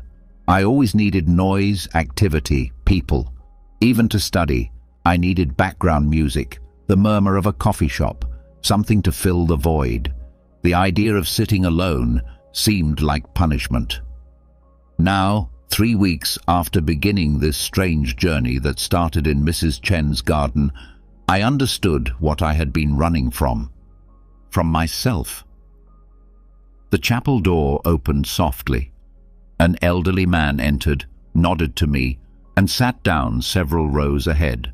He took out what looked like a worn diary and began to write by the light of a small reading lamp he had brought with him. The scratching of his pen was rhythmic, meditative. After 20 minutes, he closed the diary, leaned back in his seat, and simply breathed. Then he turned to me. "Can't sleep either. I'm waiting for news about an operation." "Ah." He put the diary in a messenger bag. "I come here every night, between 3 and 4 in the morning. It's the best time of day." "Why?" "No performances, no one watching you. Just you and whatever you're running from." He smiled at my expression. "We all avoid something. During the day, we're great at distracting ourselves. But at 3 in the morning, in an empty chapel, there's nowhere to hide." He left without another word, but his observation lingered in my mind. I took out my phone to check my messages, but stopped myself. I put it away. I sat with the discomfort of having nothing to do, no one to respond to, no crisis to manage. Thoughts came in waves. First, the superficial anxieties, the Singapore agreement, the quarterly reports, my father's prognosis. Then deeper currents, my failed marriage, the distance between me and my brother, the life I had built that suddenly seemed like someone else's project. Marcus Aurelius wrote about this, these conversations with oneself at dawn. He would wake up before his duties as emperor demanded his attention and write in his journal, not for posterity, but to clarify his thoughts. Those private meditations became the backbone of his strength, the place where he could be honest about his fears, his anger, his struggles with the weight of empire. I found a pencil in my jacket and took a donation envelope from the shelf by the pews. On the back, I began to write. What am I afraid of? Losing control, being normal, being seen as weak. What do I really control? My response, my effort, my decisions in this moment. What matters? Dad getting better, rebuilding my connection with my family. A job that means something beyond metrics. The list grew, messy and honest. No one was going to read it. I didn't have to act. Just me, facing myself in silence. At 4:30, the chapel had worked its strange magic. The panic that had been building for hours had dissipated and turned into something else. Not exactly peace, but acceptance. My father would survive, or he wouldn't. The company would thrive, or it would take a different turn. I would adapt, because that's what human beings do. I returned to the operating room waiting room and found Dr. Martinez looking for me. Your father is out. Everything went well. He asked for you. The recovery room was dimly lit, illuminated only by the soft glow of the monitors.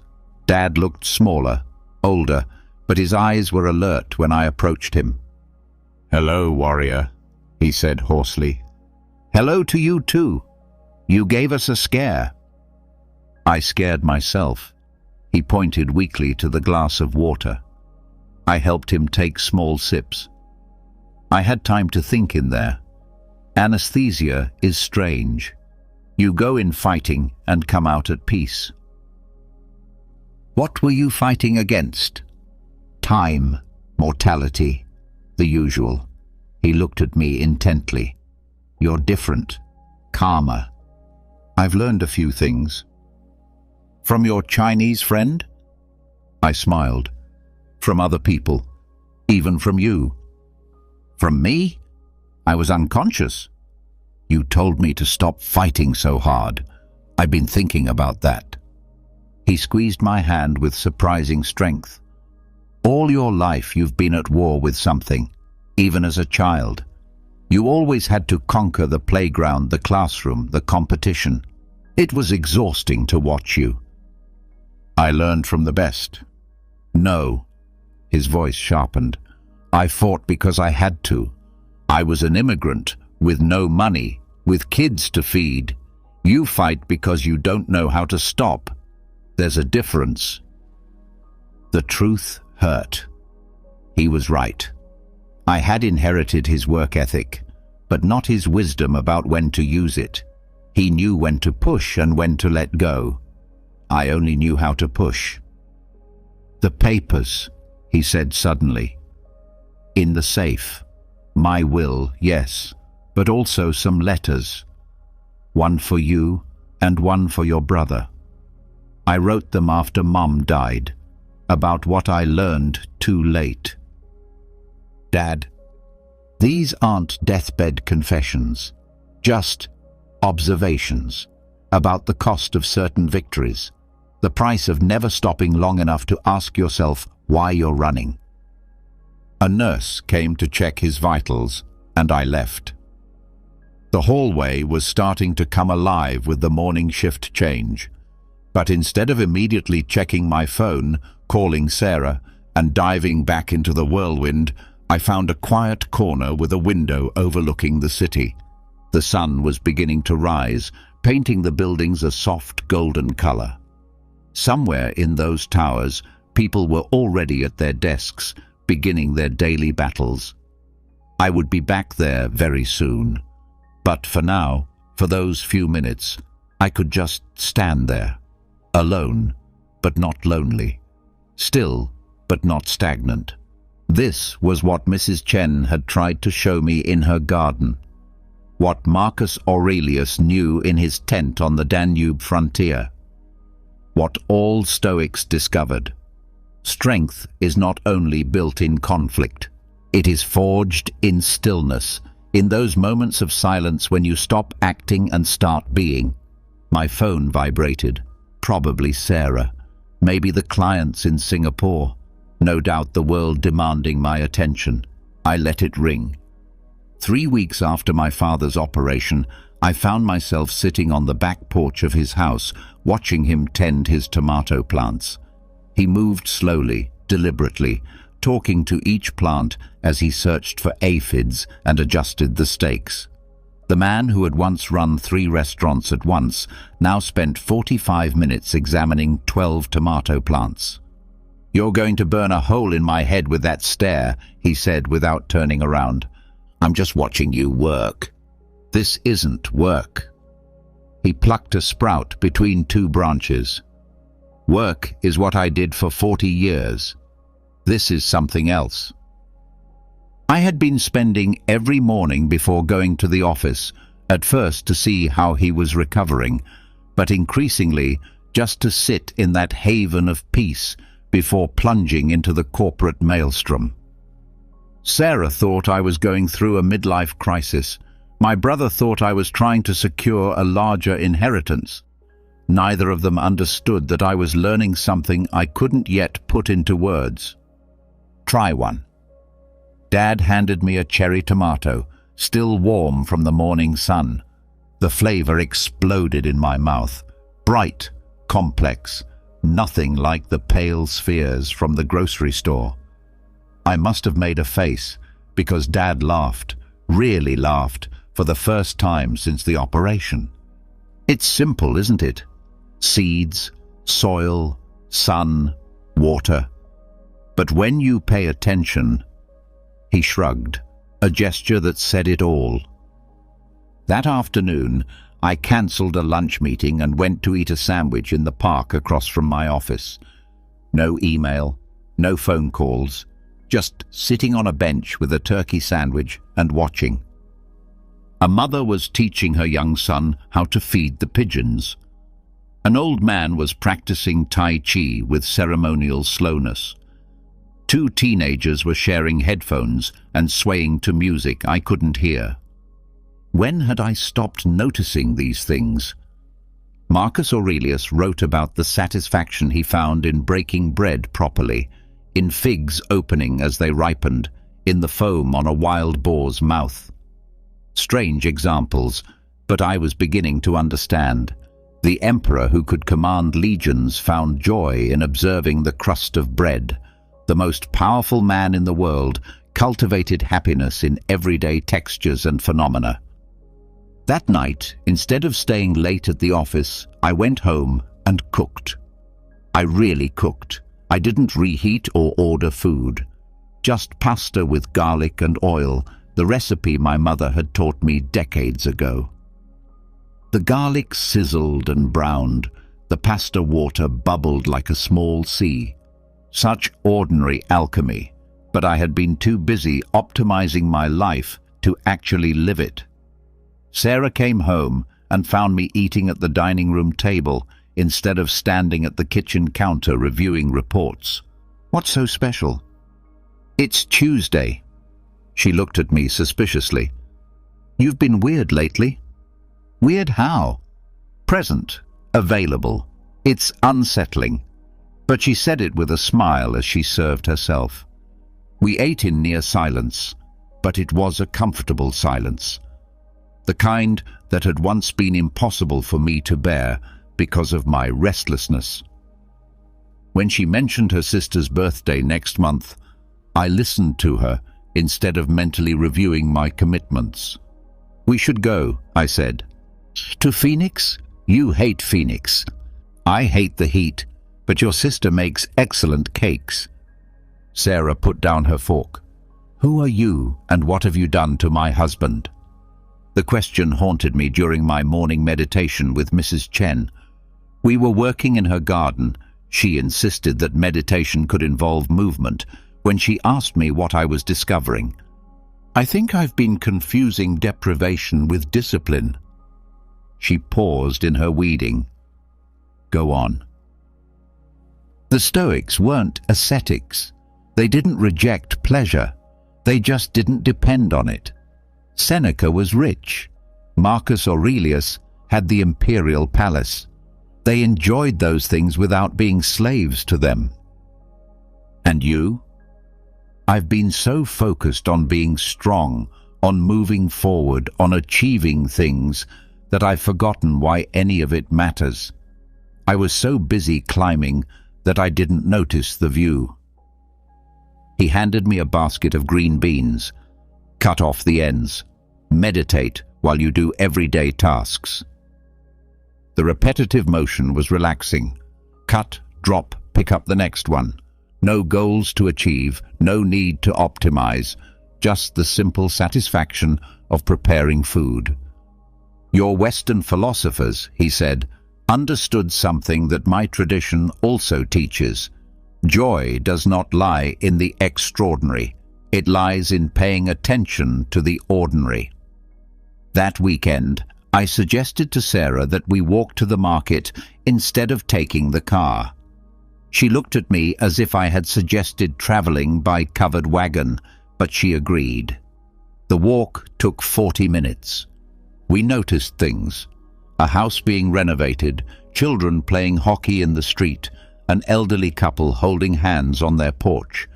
At the market, I was very interested in the vendor's explanation of traditional tomatoes and hybrids.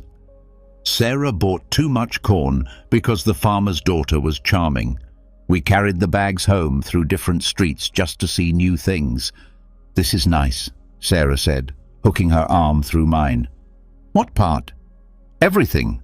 The walk, the conversation, not being in a hurry. You haven't looked at your phone once."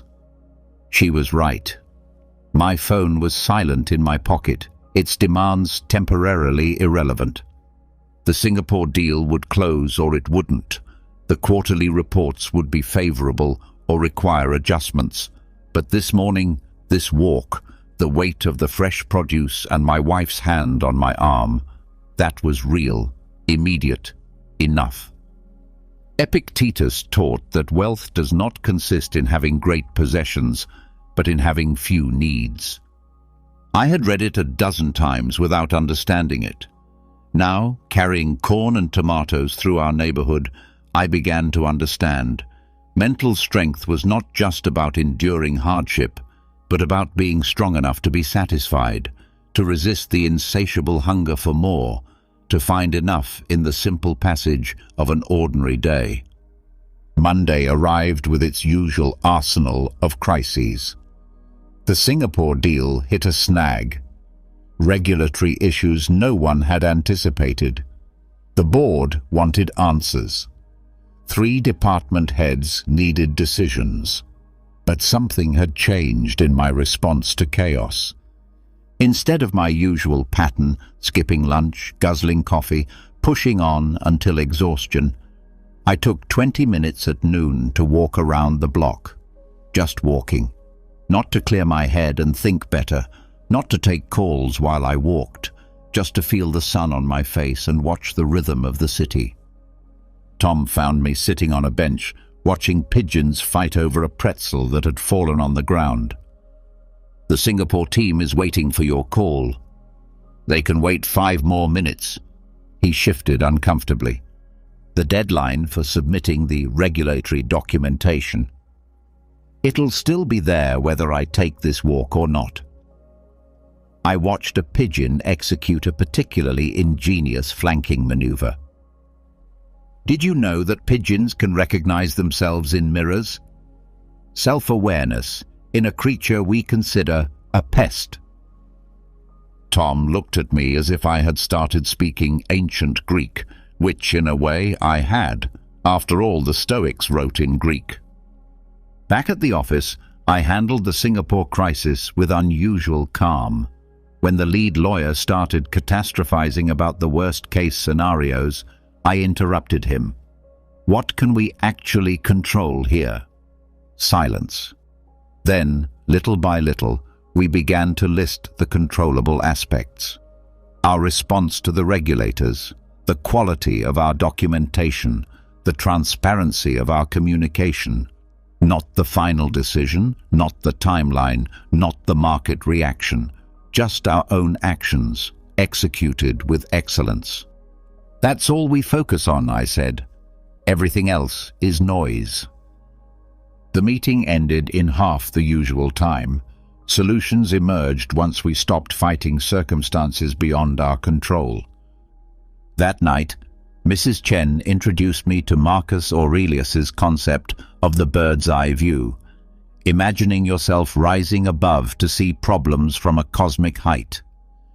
Your problems with the merger, she said, how important are they from the perspective of the moon? Insignificant. And yet you act diligently. Why? The question followed me home, where I found Sarah in the kitchen, frustrated because her soufflé wouldn't rise. It was her 3rd attempt. "Why do you care?" I asked, genuinely curious. "It doesn't matter. That's why it matters." She took the deflated dough out of the oven. I could buy a perfect soufflé at the French bakery, but there's something about the attempt, the concentration it requires. When it turns out right, it's not about the soufflé. It's about the attention I've given it. I thought of Seneca's letters, where he described the pleasure he derived from a simple loaf of bread, just as he did from an elaborate banquet.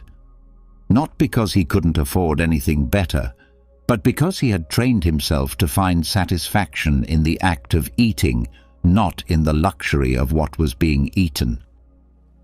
"Teach me," I said. Sarah looked at me skeptically. "You want to learn how to make soufflé? You barely know how to make toast."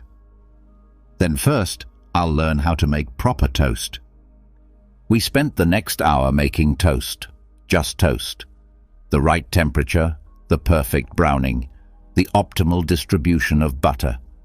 It was ridiculous and profound at the same time. There I was, a man who had closed multi-million-dollar deals, learning to pay attention to the browning of bread. "You're different," Sarah said, watching me concentrate on the butter patterns, "ever since you got into philosophy." Better or worse? Different, like you're actually here instead of constantly somewhere else. The next morning, news arrived that the Singapore deal had passed regulatory review.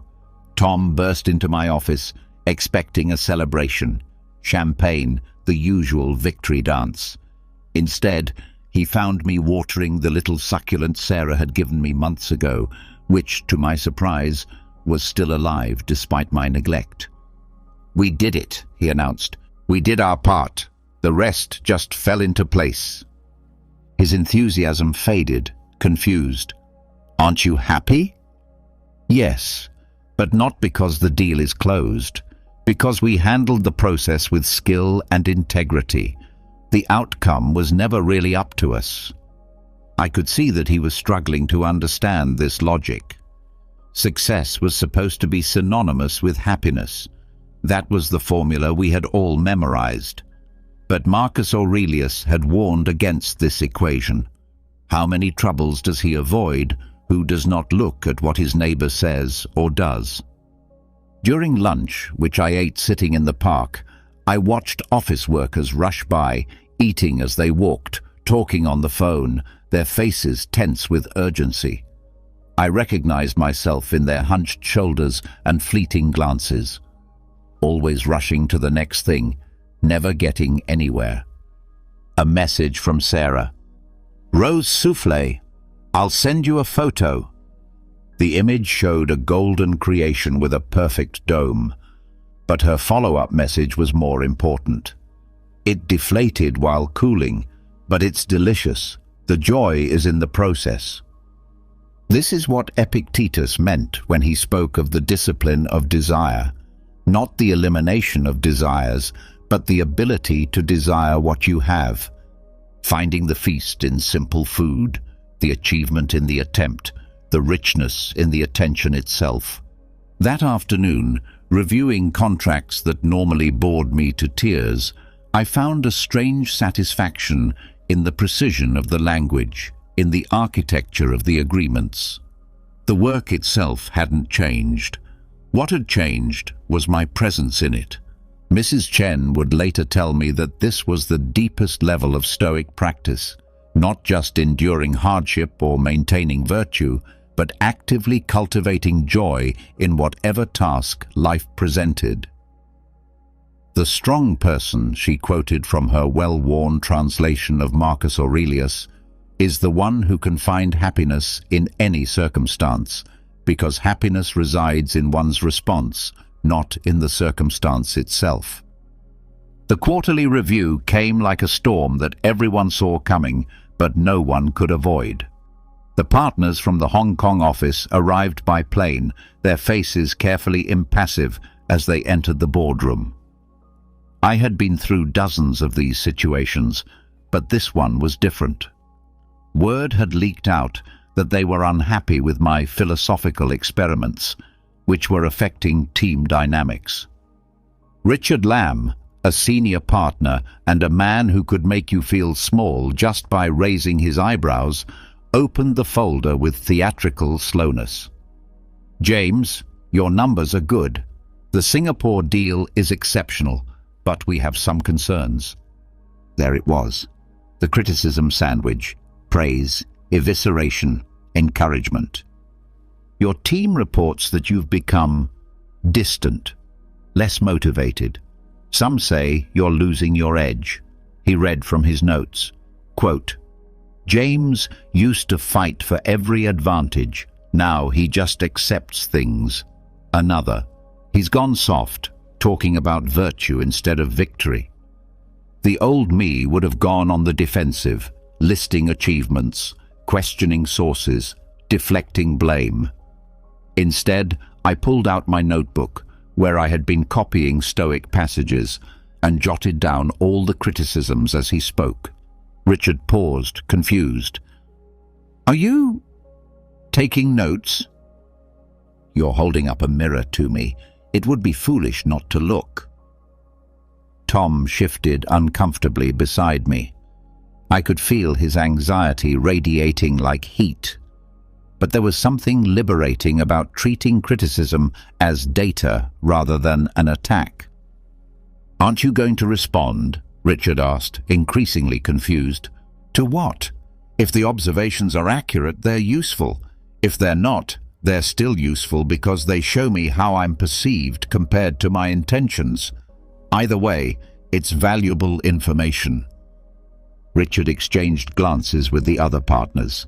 This wasn't going according to plan. These reviews usually involved heated defenses, political maneuvering, and subtle threats. "Your team says you no longer challenge them to strive for excellence." I thought about it. How is the team's performance compared to last quarter? "It's up 12%. Stress-related absences? Richard checked his papers. "They're down 40%. Customer satisfaction? The highest in the history of your division. So maybe pressure and excellence aren't as closely related as we thought." After the meeting, Tom cornered me in my office. "How did you sit there? They basically called you weak." "Really? Or have they observed a change they don't understand?" I showed him my notes. "Look, every criticism contains information. Less motivated. True, if by motivation you mean a constant sense of urgency. Accepts things. Also true when it comes to things that are beyond my control. The point is not whether they are right or wrong, but what I can learn." That evening, Ms. Chen's workshop focused on Marcus Aurelius's approach to criticism. She had us pair up and list each other's observable flaws, not to hurt, but to help. My partner, a startup founder named David, didn't hold back. "You intellectualize everything. Sometimes you're so busy being philosophical that you miss the human moment. And you have this subtle superiority, as if you've discovered something the rest of us haven't." Each point hurt because they all contained some truth. But Ms. Chen had taught us Epictetus's approach. Criticism is either true or false. If it's true, the person has done you a favor.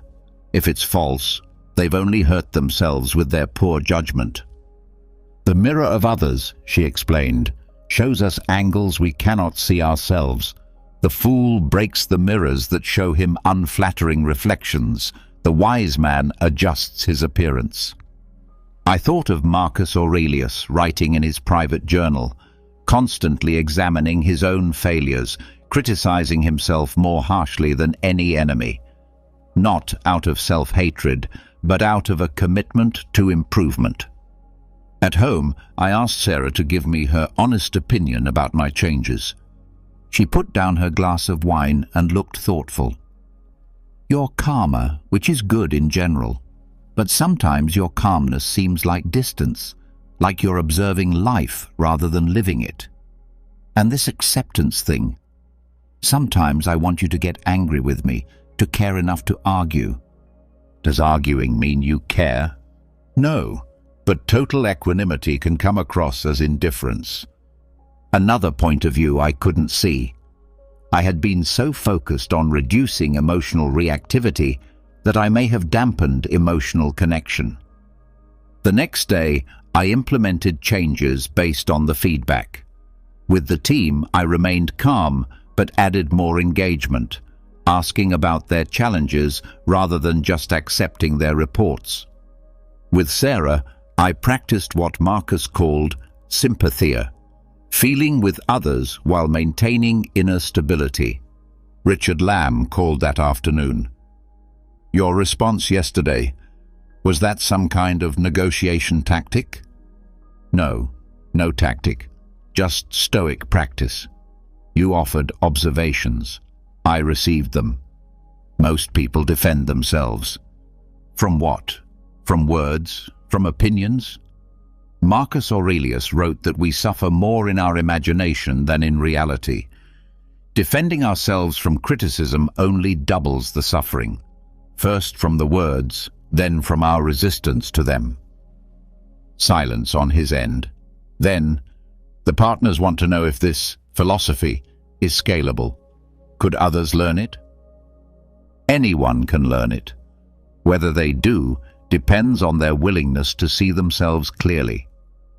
That week, 3 different colleagues approached me to talk about the evaluation, hoping for sympathy or conspiracy theories. Each time, I shared my notes from the meeting, the lessons I had learned, and the changes I was implementing. "You're treating it like a performance review, not a political attack," one observed. Wasn't that what it was? A performance review? The distinction was important. Seneca had written about the difference between taking things personally and taking them seriously. The personal was ego. The serious was improvement. By Friday, something had changed. The team that had criticized my softness came to me with issues they had previously hidden, trusting that my response would be measured rather than explosive. Criticism had become a gateway to deeper trust. Mrs. Chen smiled when I shared this insight with her. The armor of righteousness is heavy. The shield of learning is light. Which would you rather wear? The call came at 3 a.m. on a Tuesday. Sarah's father had suffered a heart attack. We got dressed in silence, our hands shaking as she tried to button her coat. The drive to the hospital seemed to take forever. The waiting room was in chaos. Sarah's mother was sobbing. Her brother was pacing, making angry calls to doctors who weren't there.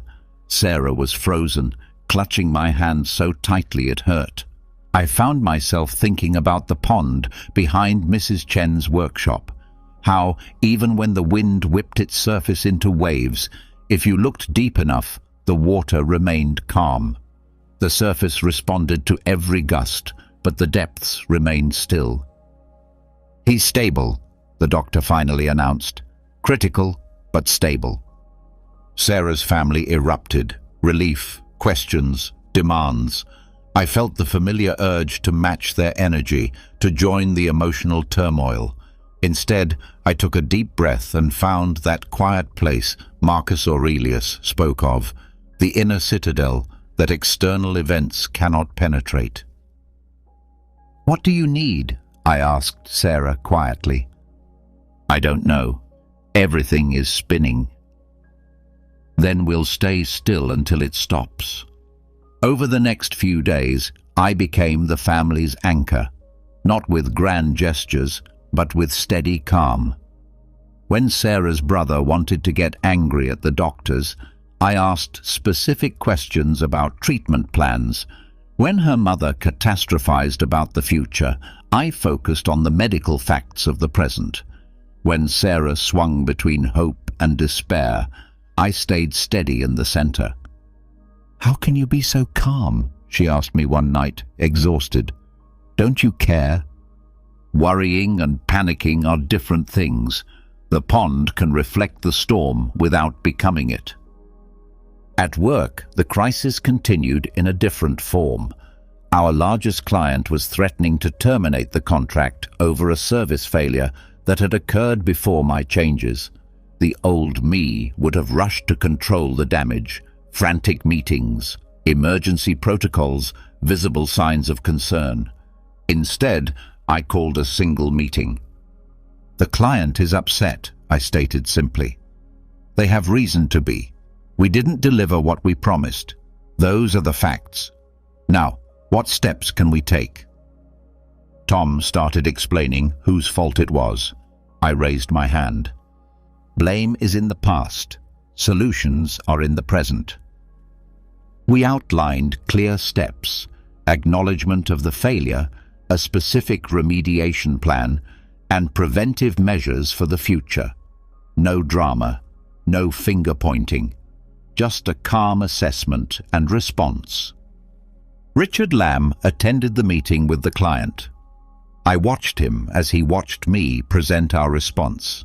No defensiveness, no excessive apologies, just clear acknowledgement and steps forward.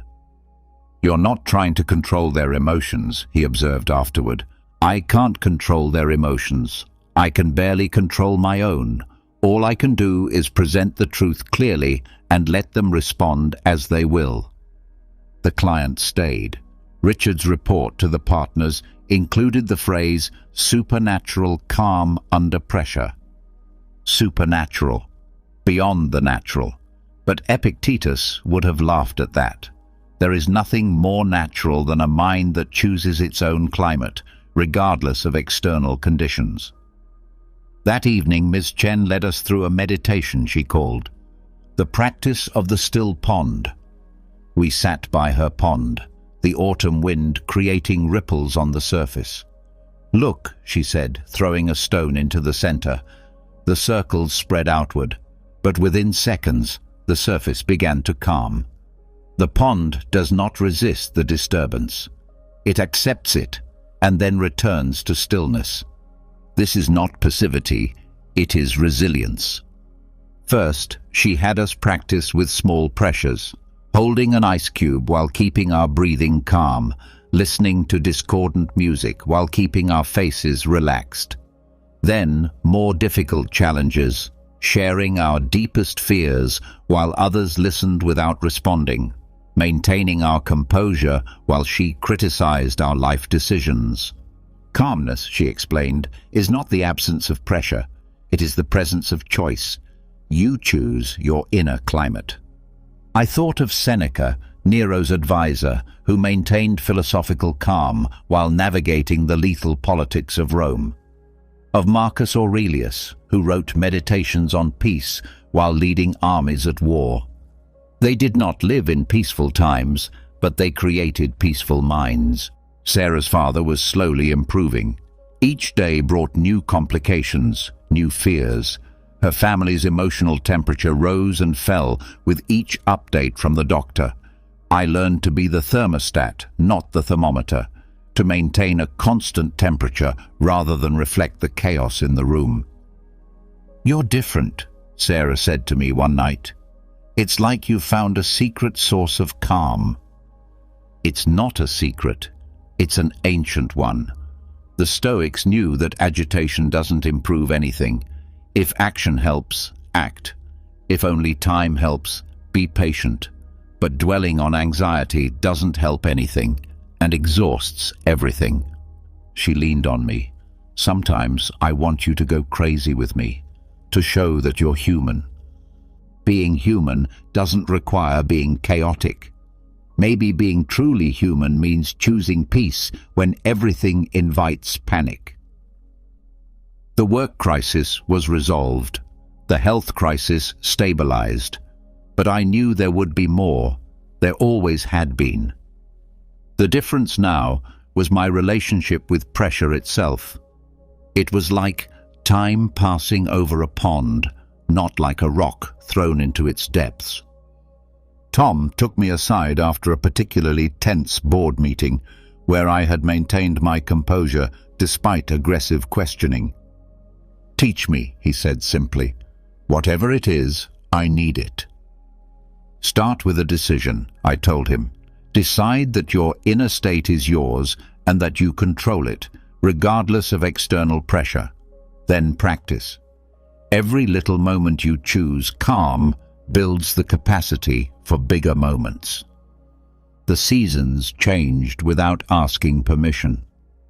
I watched from my apartment window as autumn surrendered to winter, the leaves letting go not out of defeat, but in accordance with something greater than individual will.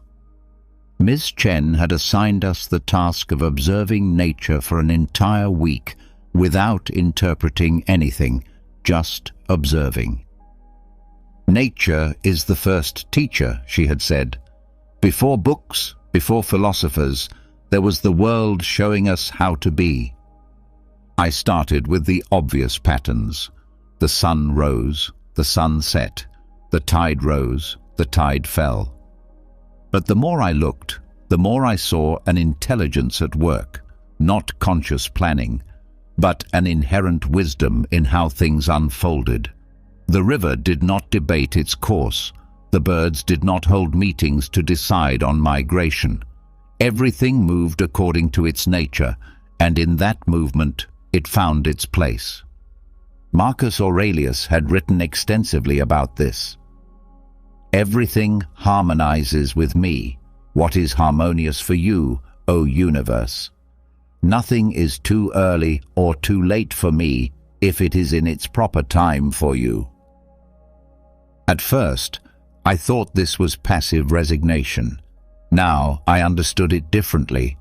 It was active alignment. The revelation came during a morning run through Central Park. I was battling a strong headwind, fighting every step, when I noticed a hawk riding the same wind that was defeating me. The same force, but a different relationship. The hawk wasn't fighting, it was cooperating. I changed my route to run with the wind instead of against it. It wasn't giving up, it was strategic harmony. The run became easy. That afternoon, a crisis at work was the perfect test. New regulations had been announced that would fundamentally change our industry. The conference room erupted in protest. This will destroy our profit margins. We have to push back against this. It's completely unreasonable. I listened to the anger and fear, watching my colleagues exhaust themselves fighting reality. When the noise finally died down, I spoke up. The regulations are coming. That's the nature of our current environment, like winter following autumn. We can spend our energy resisting, or we can adapt our model to flow with the new requirements. You're giving up, Tom accused me. I'm acknowledging reality. A fish doesn't complain about water. It develops gills. We have to develop our equivalent. Richard Lamb leaned forward. What would that look like? We spent the next hour not fighting the regulations, but studying them like naturalists studying a new ecosystem. Where others saw obstacles, we began to see niches. Where others saw restrictions, we found opportunities to innovate. By the end of the day, we had sketched out a new service model that not only complied with the regulations, but used them to our competitive advantage. Companies that fought the changes would wear themselves out. We would flow with them and come out stronger. You've turned a threat into an opportunity, Richard observed privately. I haven't turned anything. I've just recognized that fighting natural laws, whether they're gravity or government regulations, is a waste. It's better to understand the new rules and act accordingly. Sarah noticed the change in my approach to problems.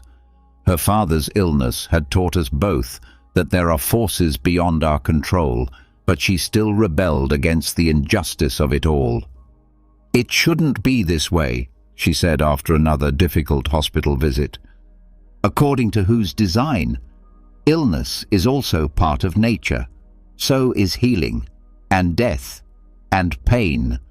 Fighting against the existence of these things is like fighting against the existence of rain. So we just accept everything. We accept what is and work with the laws of nature rather than against them. Your father's body follows certain biological patterns. Understanding those patterns helps doctors treat him. Denying them is pointless. She was silent for a moment. When did you become so philosophical? When I realized that philosophy isn't an abstract theory. It's practical wisdom about how to live in harmony with reality. Mrs. Chen's next lesson took us to the botanical garden. We stopped in front of a twisted oak tree that had grown around and through an iron fence, neither destroying it nor being destroyed by it. This tree doesn't complain about the fence, she said. It doesn't want the fence to disappear. It incorporates the obstacle into its growth. This is Wu Wei, effortless action, not forcing, but flowing. She had us practice identifying the natural essence of situations. In conversations, instead of imposing our point of view, we learned to feel the flow of the dialogue and introduce ideas when the current was favorable. In problem solving, instead of imposing solutions, we discovered what wanted to emerge. "You are not separate from nature," he reminded us. "You are nature." A human being is the universe becoming conscious of itself. Your thoughts, emotions, actions, everything is part of the same natural order that moves the planets and makes trees grow. This changed everything. My ambitions were not separate from natural laws. They were expressions of them. The same force that drove seeds to become trees drove me toward growth and contribution.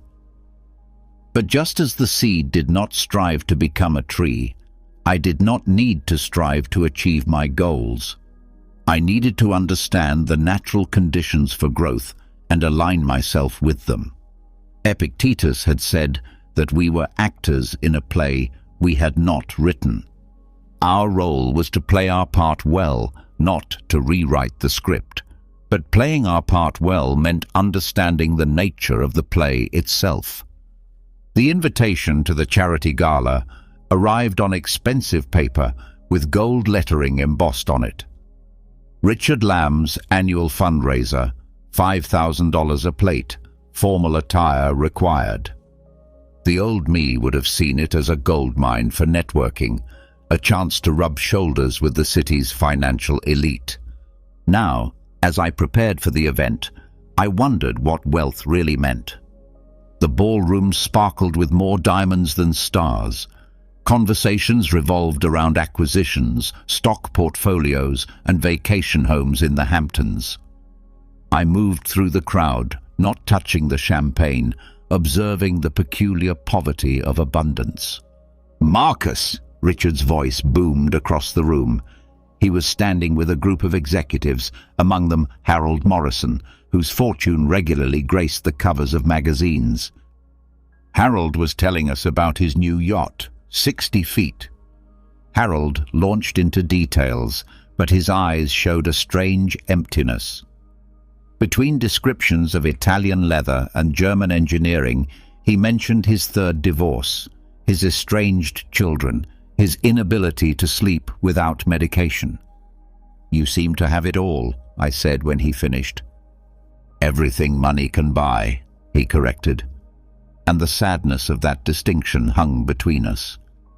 Ms. Chen had assigned us the task of spending a week noting every moment when we felt rich or poor, but ignoring our bank account balances entirely. My list surprised me. I felt rich when I helped Tom solve a problem at work, when Sarah laughed at my jokes, when I woke up without an alarm, rested, when I chose patience over anger in traffic. I felt poor when I compromised my values for convenience, when I let fear dictate my decisions, when I spoke carelessly and hurt someone, when I knew what was right but lacked the courage to do it. At the gala, I found myself talking to Margaret Wu, a philosophy professor who seemed as out of place as I was. "What interesting people," she remarked, watching a woman complain about the service at her private island resort.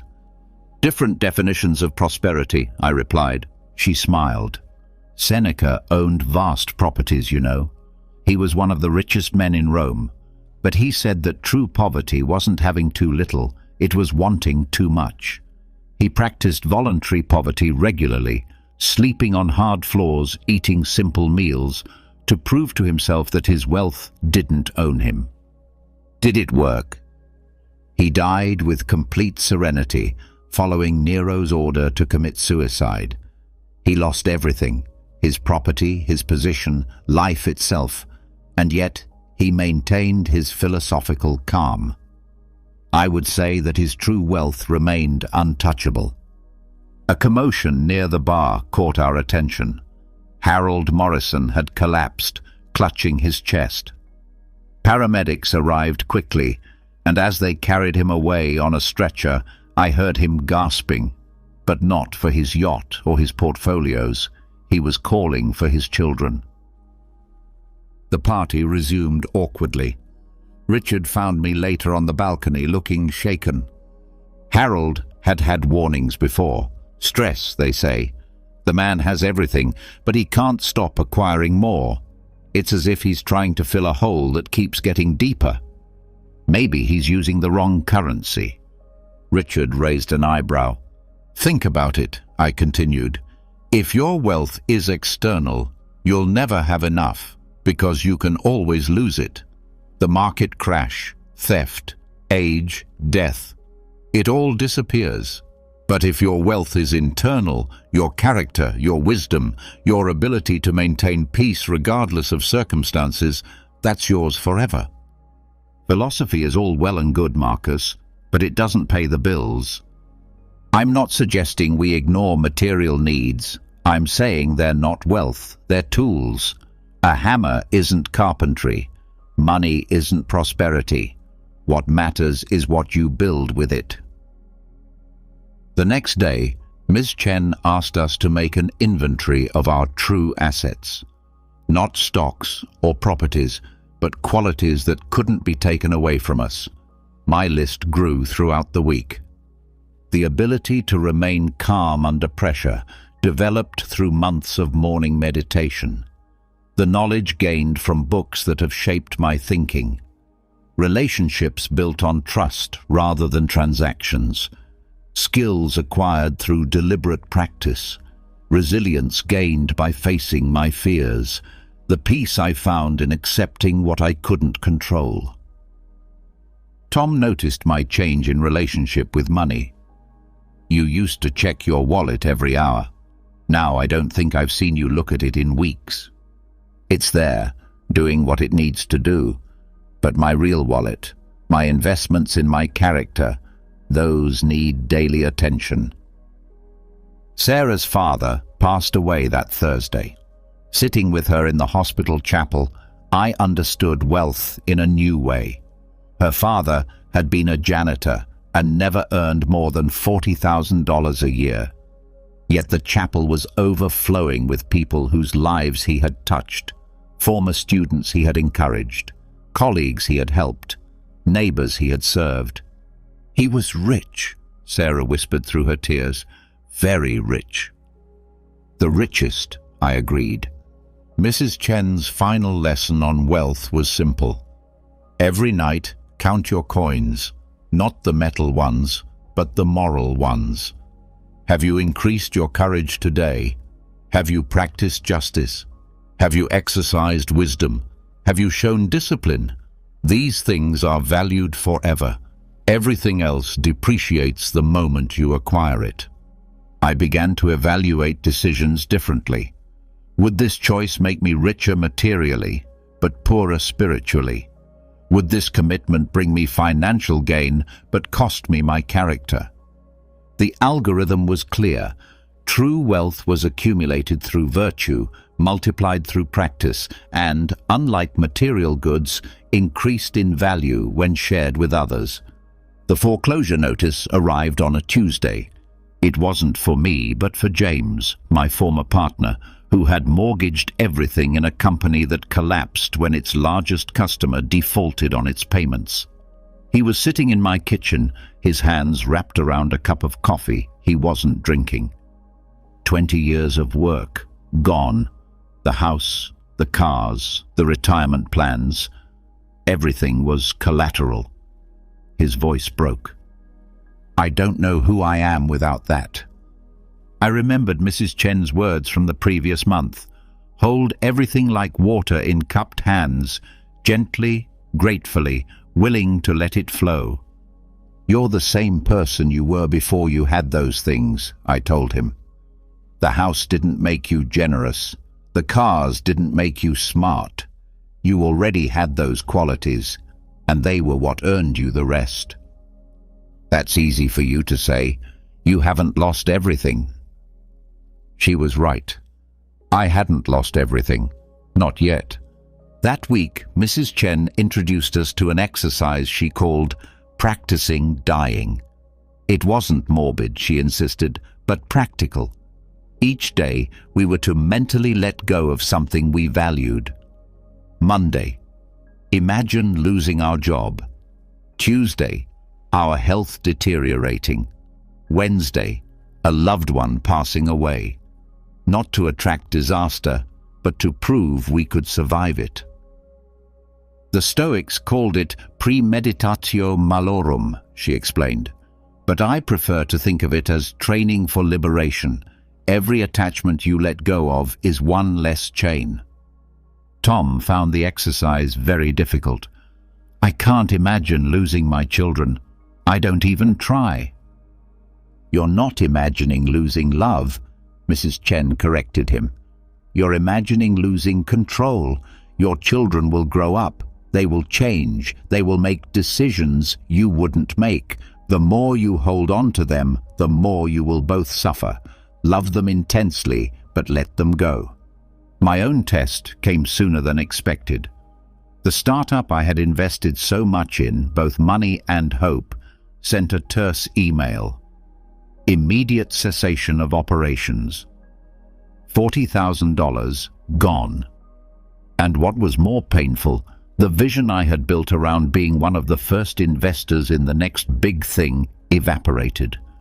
The old me would have spent days wallowing in anger, regret, and what-ifs. Instead, I sat with the news for an hour and then wrote in my journal. I decided to invest based on the information available. The decision was mine. The outcome was not.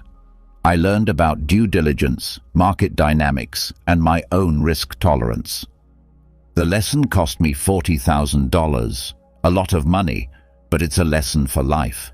Anyway, that money was never mine. It was only temporarily in my custody. It has passed into another hand. I must move on as well. Richard called it cold. Don't you feel anything?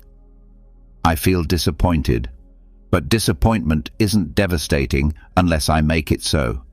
The company has failed. That's a fact. How I respond to that fact is my choice. Sarah's relationship also ended that month. 3 years of living together, visiting places to celebrate their wedding.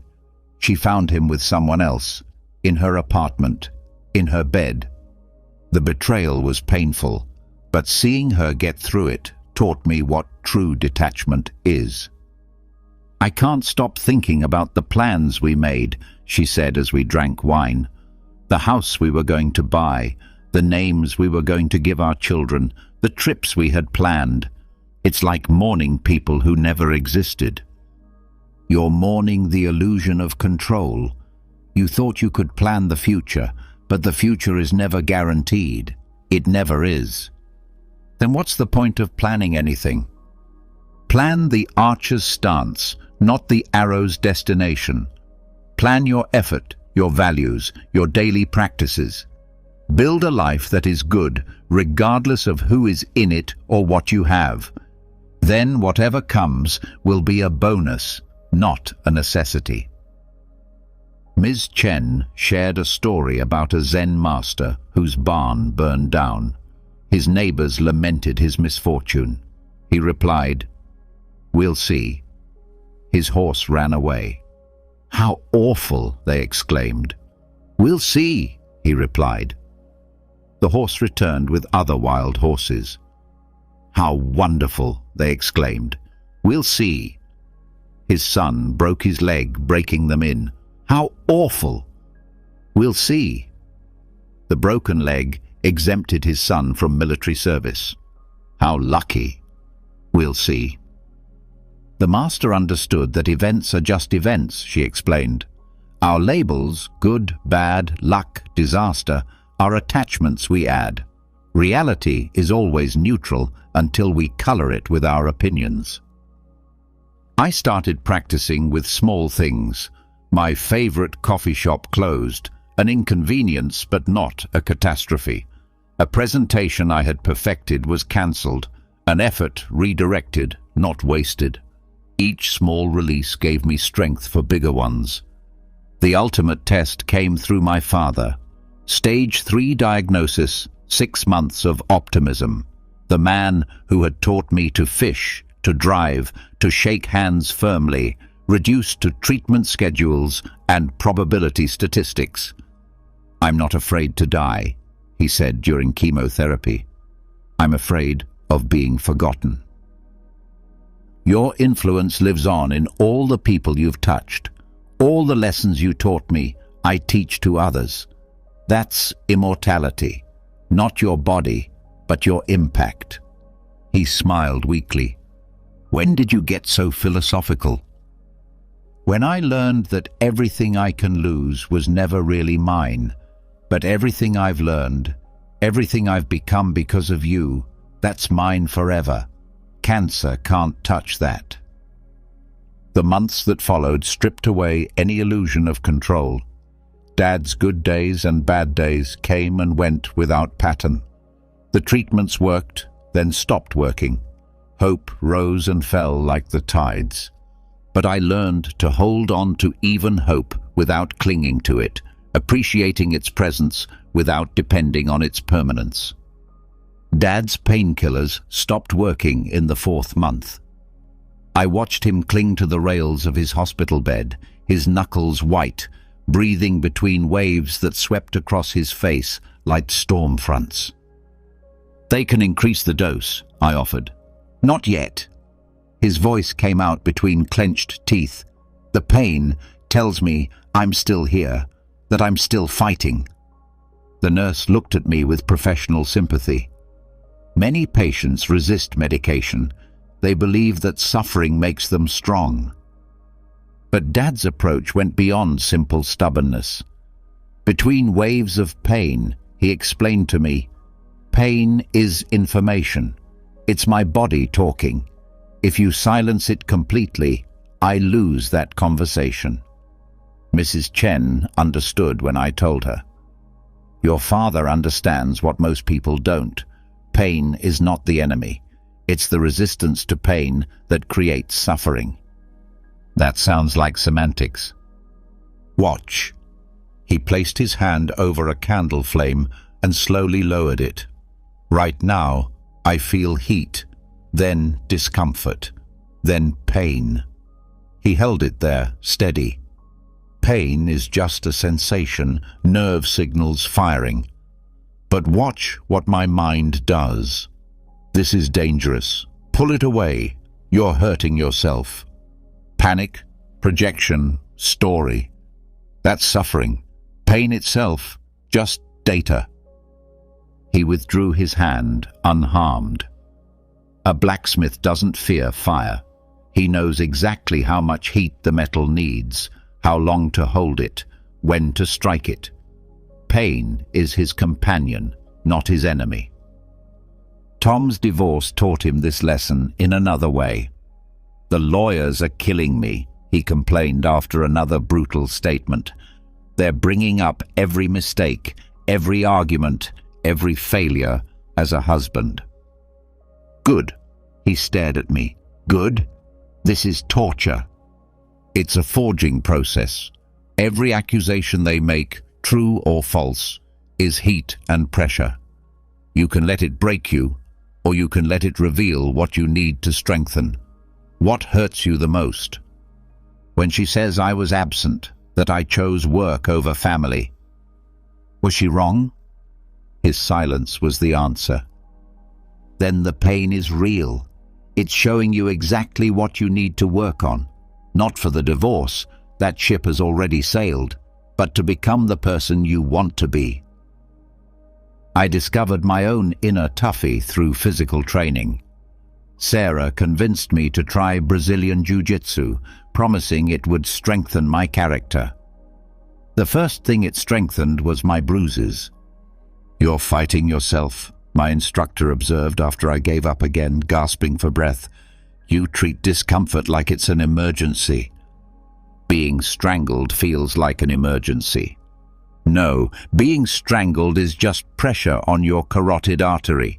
Your brain has about 6 seconds before there's any real danger, but you give up in 2. Why? Because discomfort triggers panic, and panic triggers surrender. He was right. The actual sensation of being caught in a hold, the pressure, the stretching, the compression, wasn't unbearable. My reaction was, next time count to 4 before you give up. Not to be tough, but out of curiosity. What's really happening? And what are you afraid is happening? In the next round, caught in an arm lock, I counted. 1. Pressure on my elbow. 2. Muscle stretching. 3. Sharp but steady pain. 4. I gave up. Better. You just learned the difference between pain and damage. Most people go through life confusing the two. Richard's pain stemmed from professional failure. His documentary, which he had worked on for 2 years, was rejected by every major festival. 20,000 hours of work for nothing. It's nothing. It's been a lesson. Every frame you shot, every edit you made, every narrative decision, all of that is experience. The festivals didn't reject your ability, they rejected this particular expression of it. Still, it feels like failure. Failure is simply success in learning what doesn't work. The pain you feel? That's your ego dissolving. Let it burn. What's left will be stronger. Ms. Chen shared a parable. A master potter had 2 apprentices. One made perfect pots, but couldn't bear to see them broken. The other made imperfect pots, but studied every crack. Guess which one became the master? The one who studied failure. The one who became his friend. Pain is a teacher if we remain students instead of becoming victims. My father's last weeks proved this truth. As systems failed, dignity dissolved, and the strong man who had carried me on his shoulders became someone I carried to the bathroom. He transformed pain into philosophy. Every loss shows me what was never essential, he whispered one afternoon, under the influence of morphine. I can't walk, but I can think. I can't eat, but I can talk. I can't fix this, but I can choose how to deal with it. Doesn't it make you angry, the injustice?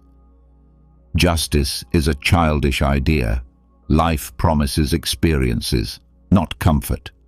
This disease is teaching me to let go, to be grateful, to value what really matters. Pain is the price I pay for wisdom I couldn't get any other way. His oncologist called it denial, but I recognized it for what it was, the blacksmith's relationship with fire, not seeking it out, not avoiding it, but working with it when it came. Sarah's wisdom came after a breakup. The strange thing is that now I'm grateful for the pain, not for the betrayal. That was his decision. But the pain showed me that I had built my identity on someone else's foundation. Every tear was demolition work, clearing the ground for something better. The meditation teacher's voice floated through the studio. Come back to your breath. When thoughts about yesterday or tomorrow arise, gently. I left. Sarah found me in the parking lot, confused. You lasted 12 minutes. New record for shortest attendance. They teach presence as if it were about staying still. The Stoics knew better. Presence is about engagement, not avoidance. She challenged me to prove it. The next morning, making coffee became my laboratory. I didn't rush through the ritual while checking email, but focused on each step. The weight of the water as it filled the kettle, the aroma of ground coffee as it came into contact with the heat, the characteristic gurgling sound after 3 minutes, indicating that it was almost ready. You've been staring at the coffee maker for 10 minutes, observed Tom, who came to visit us for our weekly meeting. I've been present with it. There's a difference between looking and witnessing. Marcus Aurelius wrote his meditations between battles, not in quiet gardens. For him, presence meant full involvement in the immediate reality, the horse he was riding, the decision he had to make, the fear he had to acknowledge and overcome. Not later, not in memory, but in the living moment of choice. My father understood this during his treatment. "The worst thing isn't the chemotherapy," he said during a particularly tough session. "It's the anticipation, the fear of next Tuesday, the regret about last Tuesday. But this Tuesday, this specific moment, I can handle this moment." The nurse adjusting his IV smiled. Most patients spend all their time somewhere else mentally. Where else is there? The past is memory. The future is imagination. This, he said, tapping the armrest, is the only real space I occupy. Richard's addiction to cinema taught him the opposite lesson. "I watch 4 hours a day," he admitted. "I live through screens, through other people's stories. You know what I've realized? I'm using fiction to escape the non-fiction of my own life." When was the last time you created something instead of consuming it? Months ago, maybe longer. You live in projected presence, manufactured moments that aren't yours. The Stoics would say you're sleepwalking through your real life while hyper-awake in the scripted ones.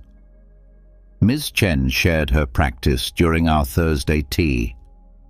"Every morning, I set 3 alarms, not to wake me up, but to bring me back. When they go off, whatever I'm doing, I stop and ask myself, where is my mind right now? Usually, it's traveling through time. Where does it go? To rehearsing conversations that might happen, to reliving ones that have already happened. Never here, feeling the warmth of the tea, tasting its bitterness, listening to the ticking of the clock. The present is so small that we keep missing it, looking for something bigger." Tom's divorce taught him to be present through absence. "My daughter said something to me that broke my heart. Dad, you were always at home, but you were never here." She was right. I was physically present, but mentally calculating billable hours or reviewing contracts. What changed? The custody agreement, 2 weekends a month.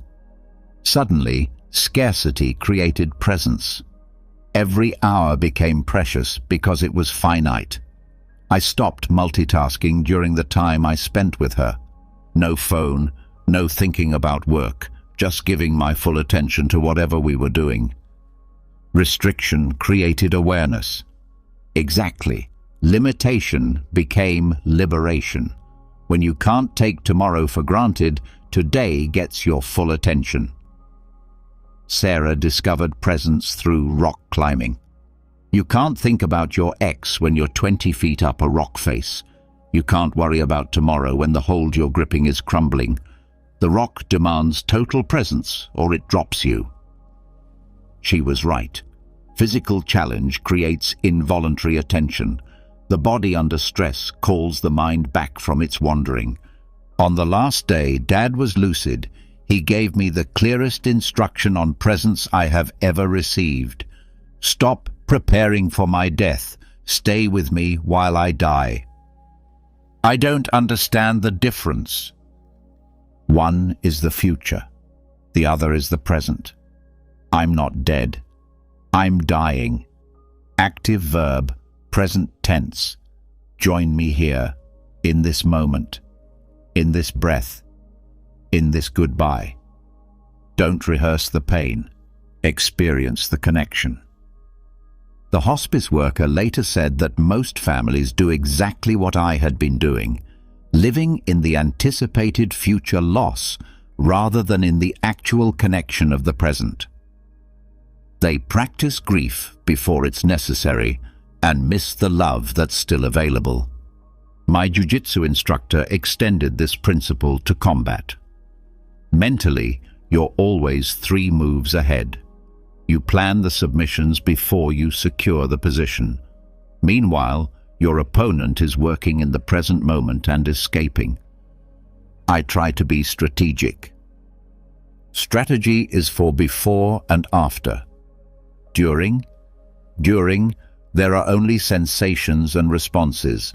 Feel what is, not what could be.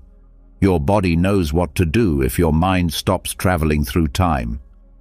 He proved it by rolling with me while blindfolded.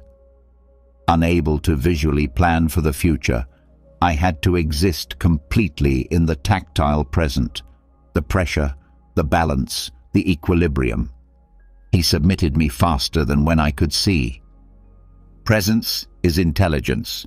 Planning is anxiety disguised as preparation. The workshop survivors met monthly, and Marcus, a former paramedic, shared his philosophy. Emergency medicine taught me something. The patient dying in front of you doesn't care about the one you lost yesterday or the one who will come tomorrow. This bleeding, this airway, this heartbeat, that's your only job. But don't you prepare for different scenarios? Before the call, yes. After the call, we write a report. During is sacred. There is no past, no future. Just this life that requires your complete presence. Marcus Aurelius wrote it in his tent between battles. What is not good for the swarm is not good for the bee. I found the quote underlined in my mother's diary 3 days after her death. Next to it was her note. Strength is not individual. Hundreds of people attended the funeral. People I had never seen before told little stories of kindness. A meal brought to someone who was sick, driving someone to chemotherapy, paying for a student's classes who was struggling. Mum built her strength on connection, not isolation. Your mother understood something, Mrs. Rodriguez told me, squeezing my hand at the reception. True strength multiplies when it is shared.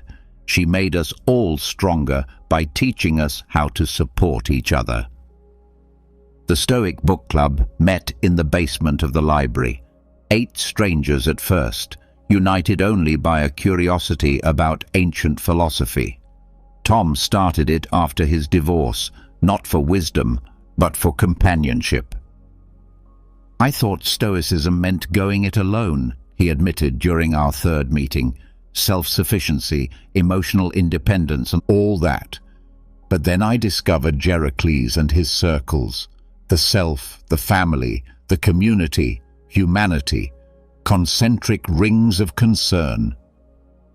Janet, the retired teacher, nodded. The self is the starting point, not the destination. You become stronger to serve something greater. She was living it.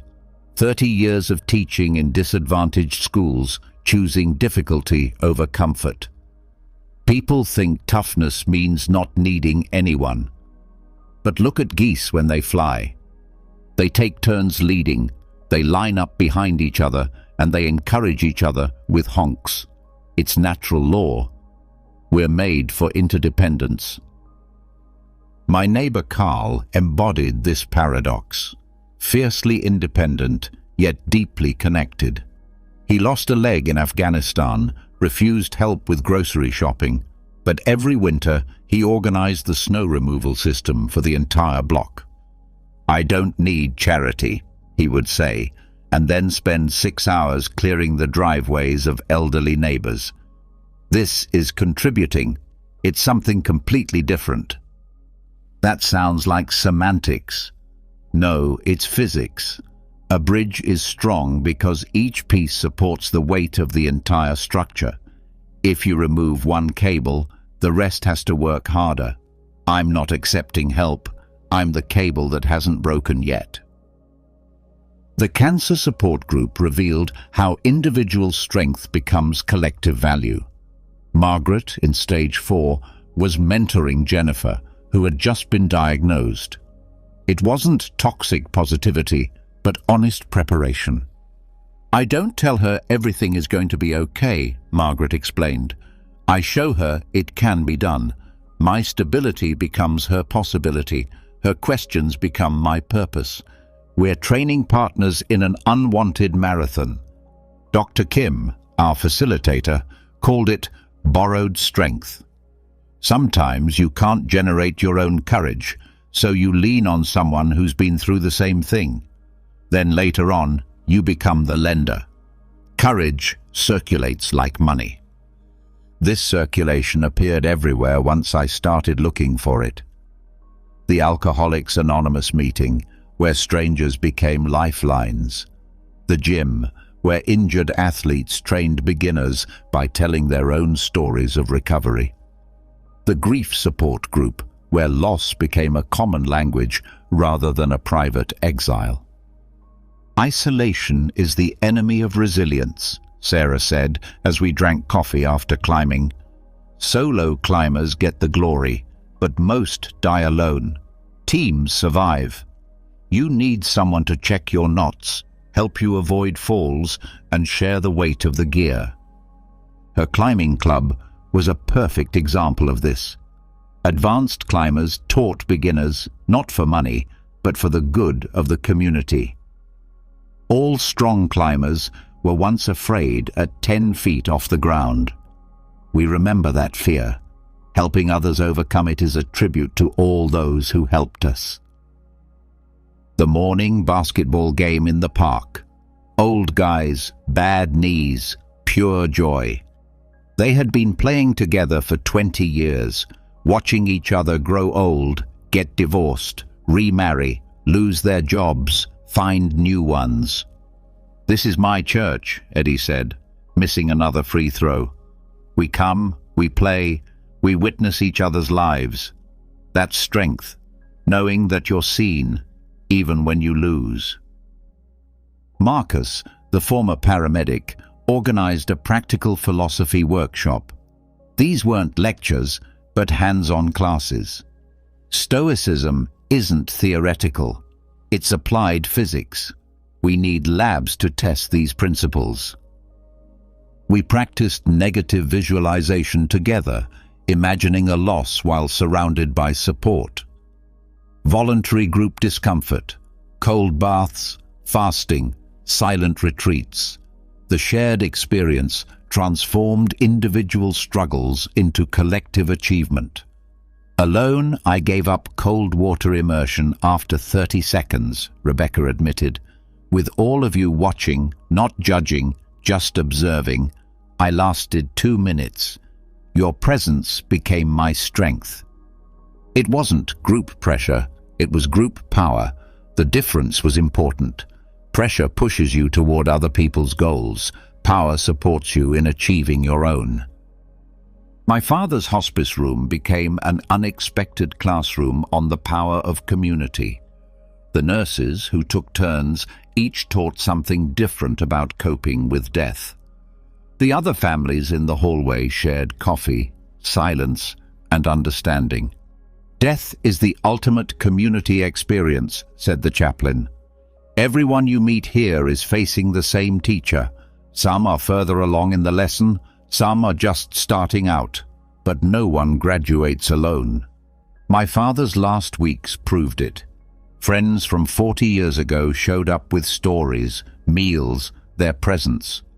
His strength had not been forged in solitude, but over decades of being there for others who were now there for him. The startup incubator operated on similar principles. Entrepreneurs supported their competitors because shared learning elevated them all. "Your success doesn't diminish mine," the founder explained. "A thriving ecosystem propels all companies.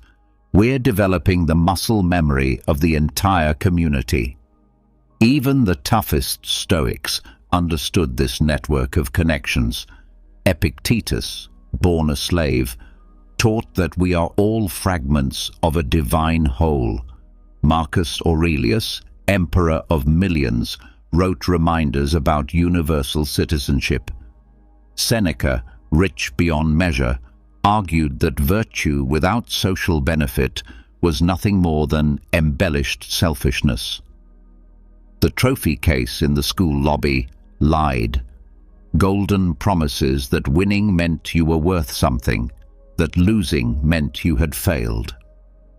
I stood there after giving my talk to the seniors, watching them take pictures next to dusty trophies from 1987.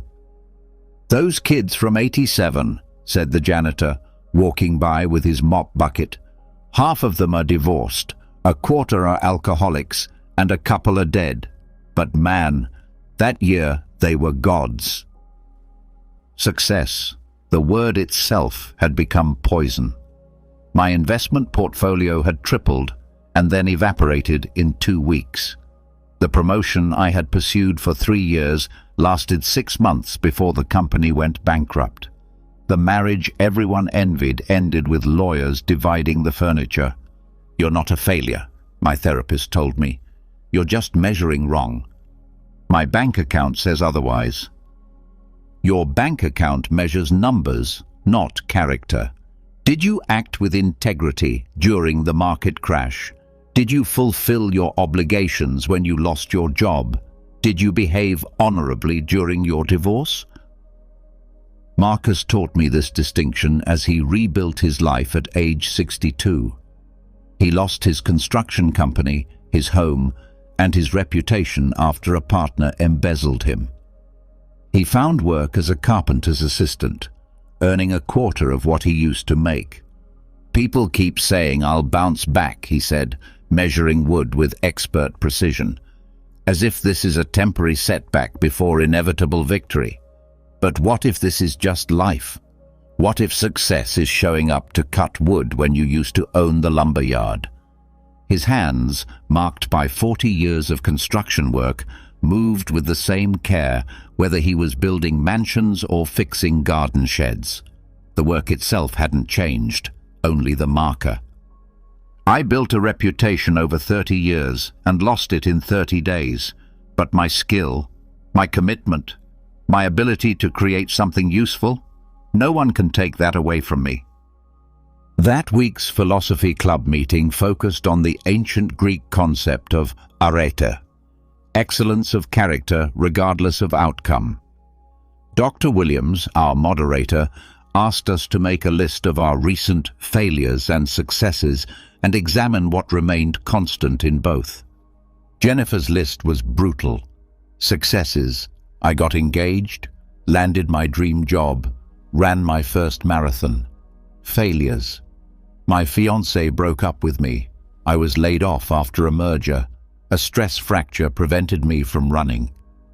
What remained the same? Dr. Williams asked. I kept going. Even when everything fell apart, I kept going. That's your real success. The commitment, the work, the marathon. That was just the weather. Your character was the climate. This distinction appeared everywhere once I learned to see it. The novelist who had written for 20 years without publishing, creating art without caring about recognition. The teacher whose students forgot her name but remembered her lessons. The nurse who treated homeless patients with the same precision as celebrities. Results are costume jewelry, my grandfather used to say. Character is gold. His own life proved it. He was an Olympic alternate and never competed, but he opened a gym. He coached kids for free, most of whom never won anything. At his funeral, 300 people spoke about how he had changed their lives, not with victories, but with consistency.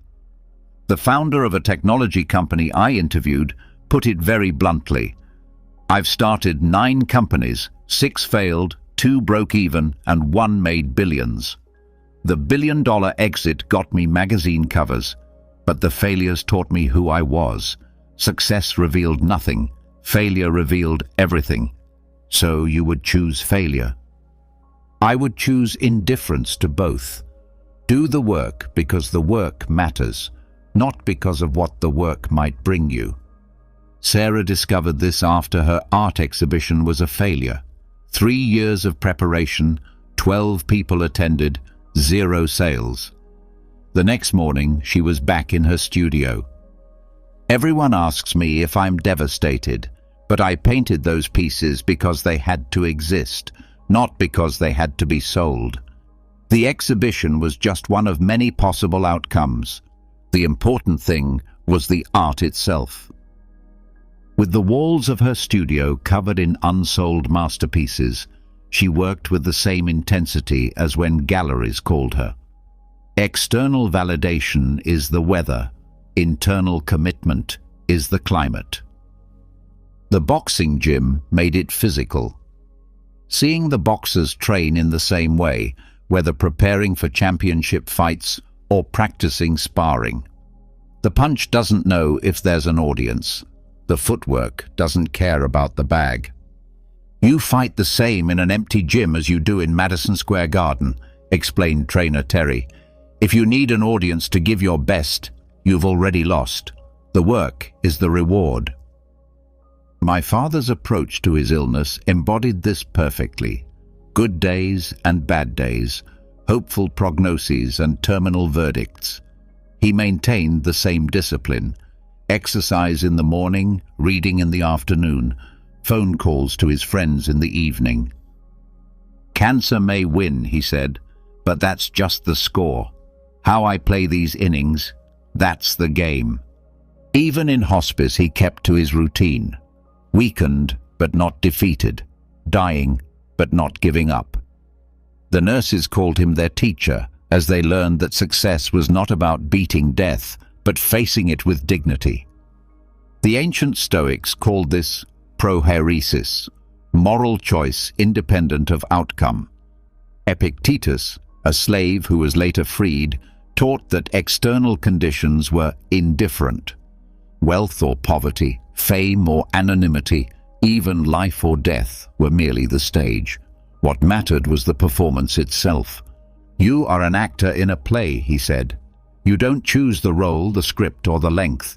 You choose how to play the role you've been given. The moment stretched out like candy. My partner was across the conference table, having just announced that he had secretly sold our patent to a competitor. 20 years of friendship, 5 years of development, gone in a single betrayal. My hand had already clenched into a fist. Heat rose up my neck. Every cell in my body screamed for violence. Then I remembered Viktor Frankl's words, engraved in my mind since college. Between stimulus and response, there is a space. In that space is our power to choose. I opened my fingers. I took 3 deep breaths. I chose. I need 24 hours to process this. See you tomorrow at noon.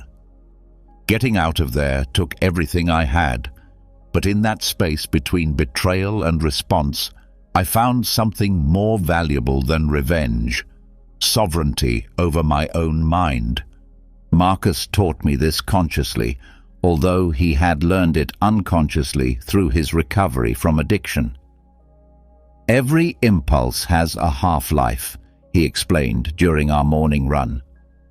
The desire appears. It seems infinite, but if you stop, really stop, it peaks and fades away. The trick is to create space for it to fade away. His sponsor had given him a rubber band to wear on his wrist. Snap it when you feel the urge, not as punishment, but as a score. It marks the moment when choice exists. He had been sober for 15 years and still wore it. People think sobriety is about saying no to drinking. It's about saying yes to the pause before you drink. That pause is where you live or die. Neuroscience backed it up. Dr. Chen showed me brain scans from her study on impulse control. See this space? That's milliseconds between when the amygdala fires and the prefrontal cortex responds. That's where humanity resides. That's what sets us apart from pure reaction. She had studied emergency room doctors and observed how they trained to expand that space. On day 1, trauma hits and they panic. By year 5, with the same trauma, they pause, assess, and choose. They've learned to create a space between stimulus and response. Can anyone learn this? Watch.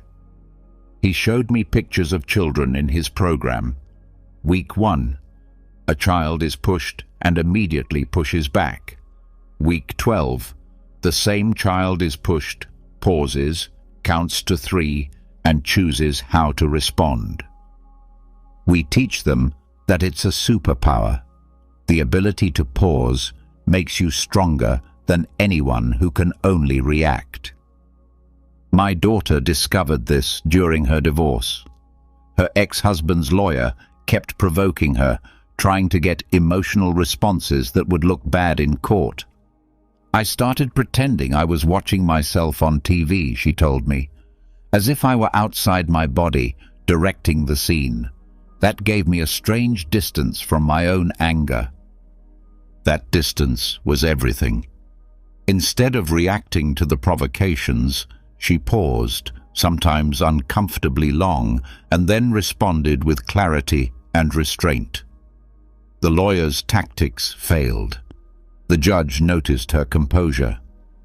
He controlled the questions, but I controlled my answers. That space between his words and mine was my territory. The monastery I visited in Japan had incorporated this principle into its architecture. Each door required you to take a step forward and bow slightly, forcing a moment of conscious transition. The abbot explained it this way: you cannot pass through unconsciously. Each threshold demands presence. As I walked through the temple, I realized how these forced pauses changed everything. Instead of rushing from room to room, I found myself naturally pausing, breathing, choosing how to enter each space. We spend most of our lives sleepwalking, said the abbot. We react to everything. We choose nothing. These doors wake you up. They make the choice conscious. The same principle appeared in Maria's boxing gym, although she called it something else. The magic isn't in the punch, it's in the recoil. That moment after you get hit, before you hit back. Champions live in that space. She made her fighters practice taking hits without immediately counter-attacking. Just absorb, process, and then choose your response. Street fighters react. Boxers respond. That's the difference between violence and art. Watching her students train, I saw it clearly. The novices just reacted. They took a punch and threw another without pause. The advanced boxers created space, even in the heat of combat. They hit, paused, chose, and responded. It's not about thinking, Maria clarified. It's about not stopping thinking. You're not unconscious or overthinking. You're present in the choice. This presence saved Tom's marriage. I used to have a very short temper. My wife would criticize something and I would explode before she finished talking. It was destroying us. His therapist had him practice what she called the sacred pause. When he felt provoked, he would literally announce, "I'm going to take a pause." Then he would leave the room for 90 seconds. At first, my wife thought I was overreacting, but those 90 seconds changed everything. I came back as myself, not my reaction. After 6 months, his wife started taking her own breaks. Now, when things get heated, one of us asks for space. We've replaced our worst moments with conscious decisions. The prison meditation program I volunteered for made me understand this viscerally. These men lived in an environment designed to provoke constant reactions, disrespect, violence, dehumanization. Here, pausing before you react can cost you your life, one inmate told me. But reacting without pausing had already killed me. That's why I'm here. He had killed someone in an instant reaction to disrespect. 20 years later, he was teaching other inmates the pause that could have saved both their lives. The heart monitor stopped at 3:47 a.m. I watched as Dr. Sarah Hendricks continued chest compressions, her face impassive, her rhythm steady. 20 minutes of CPR. No panic, no despair, just constant pressure and release. When she finally pronounced him dead, she removed her gloves with the same calm she had shown throughout. "How do you manage to stay so calm?" I asked her later in the break room. She poured herself a cup of coffee with the precision of a surgeon. "The patient needs my skills, not my emotions. Getting carried away by the drama doesn't help anyone." It wasn't coldness. I had seen her cry in her car after losing a child. It was equanimity, the emotional ballast that kept her functional when functionality was most important. Marcus taught me about ballast boats during our sailing lessons. "See these weights at the bottom? They keep the boat upright no matter how hard the wind blows. Without them, we'd capsize at the first strong gust." He had learned this after his bankruptcy. He lost everything in 2008, his home, his retirement, his reputation. The first month, I was just reacting. Anger, despair, denial, more anger. I was a boat without ballast, tossed about by the waves. His therapist introduced him to Stoic practices. Morning reflection. Examine his responses from the previous day without judging them. Evening detachment. Free himself from the events of the day as if he were putting down heavy suitcases. Throughout the day, rational thinking as an anchor. I started asking myself, does my emotional response help or hurt the situation? Usually the answer was that it hurt. The practice was not about repressing emotions. Marcus still felt everything.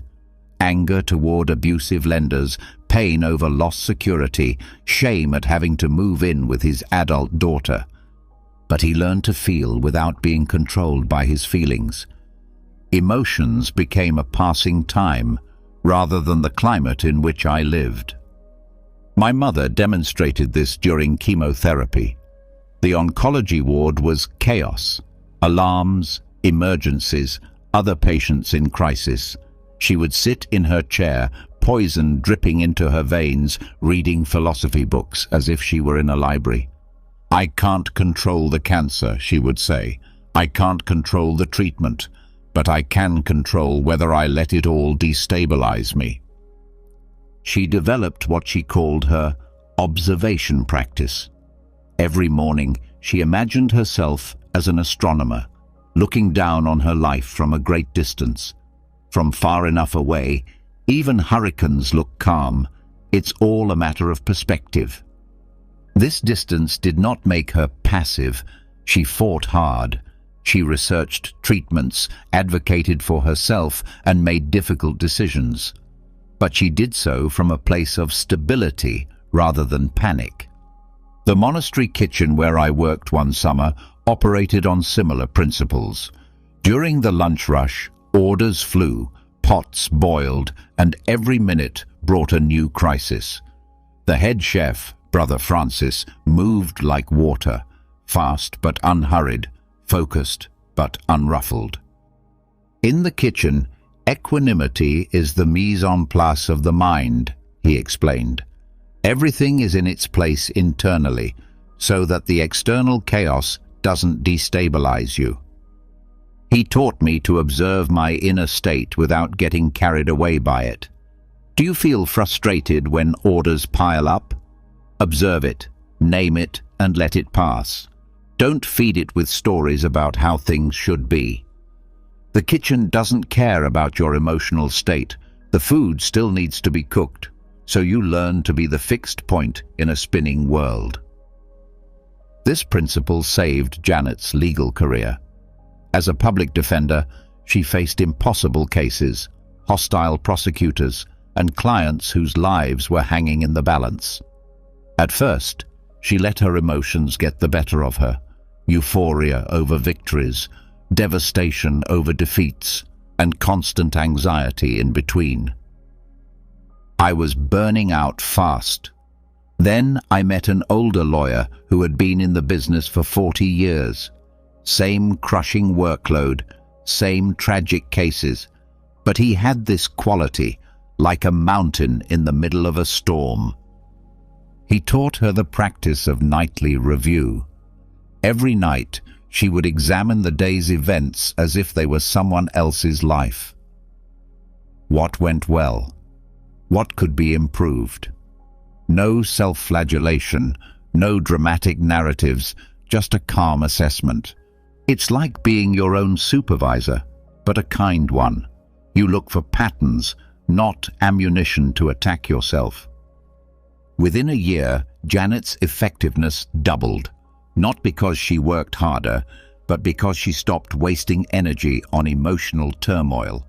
She could lose a case in the morning and defend it brilliantly in the afternoon, each moment separate, with her full attention on each client. The stock trader I interviewed had learned equanimity the hard way. I lost $3 million in one day because I sold in a panic. The next month, I made $5 million by staying calm during a crash. The market didn't change. My internal state did. He showed me his trading desk. Above his monitors was a sign. The market is neutral. Your reaction is not.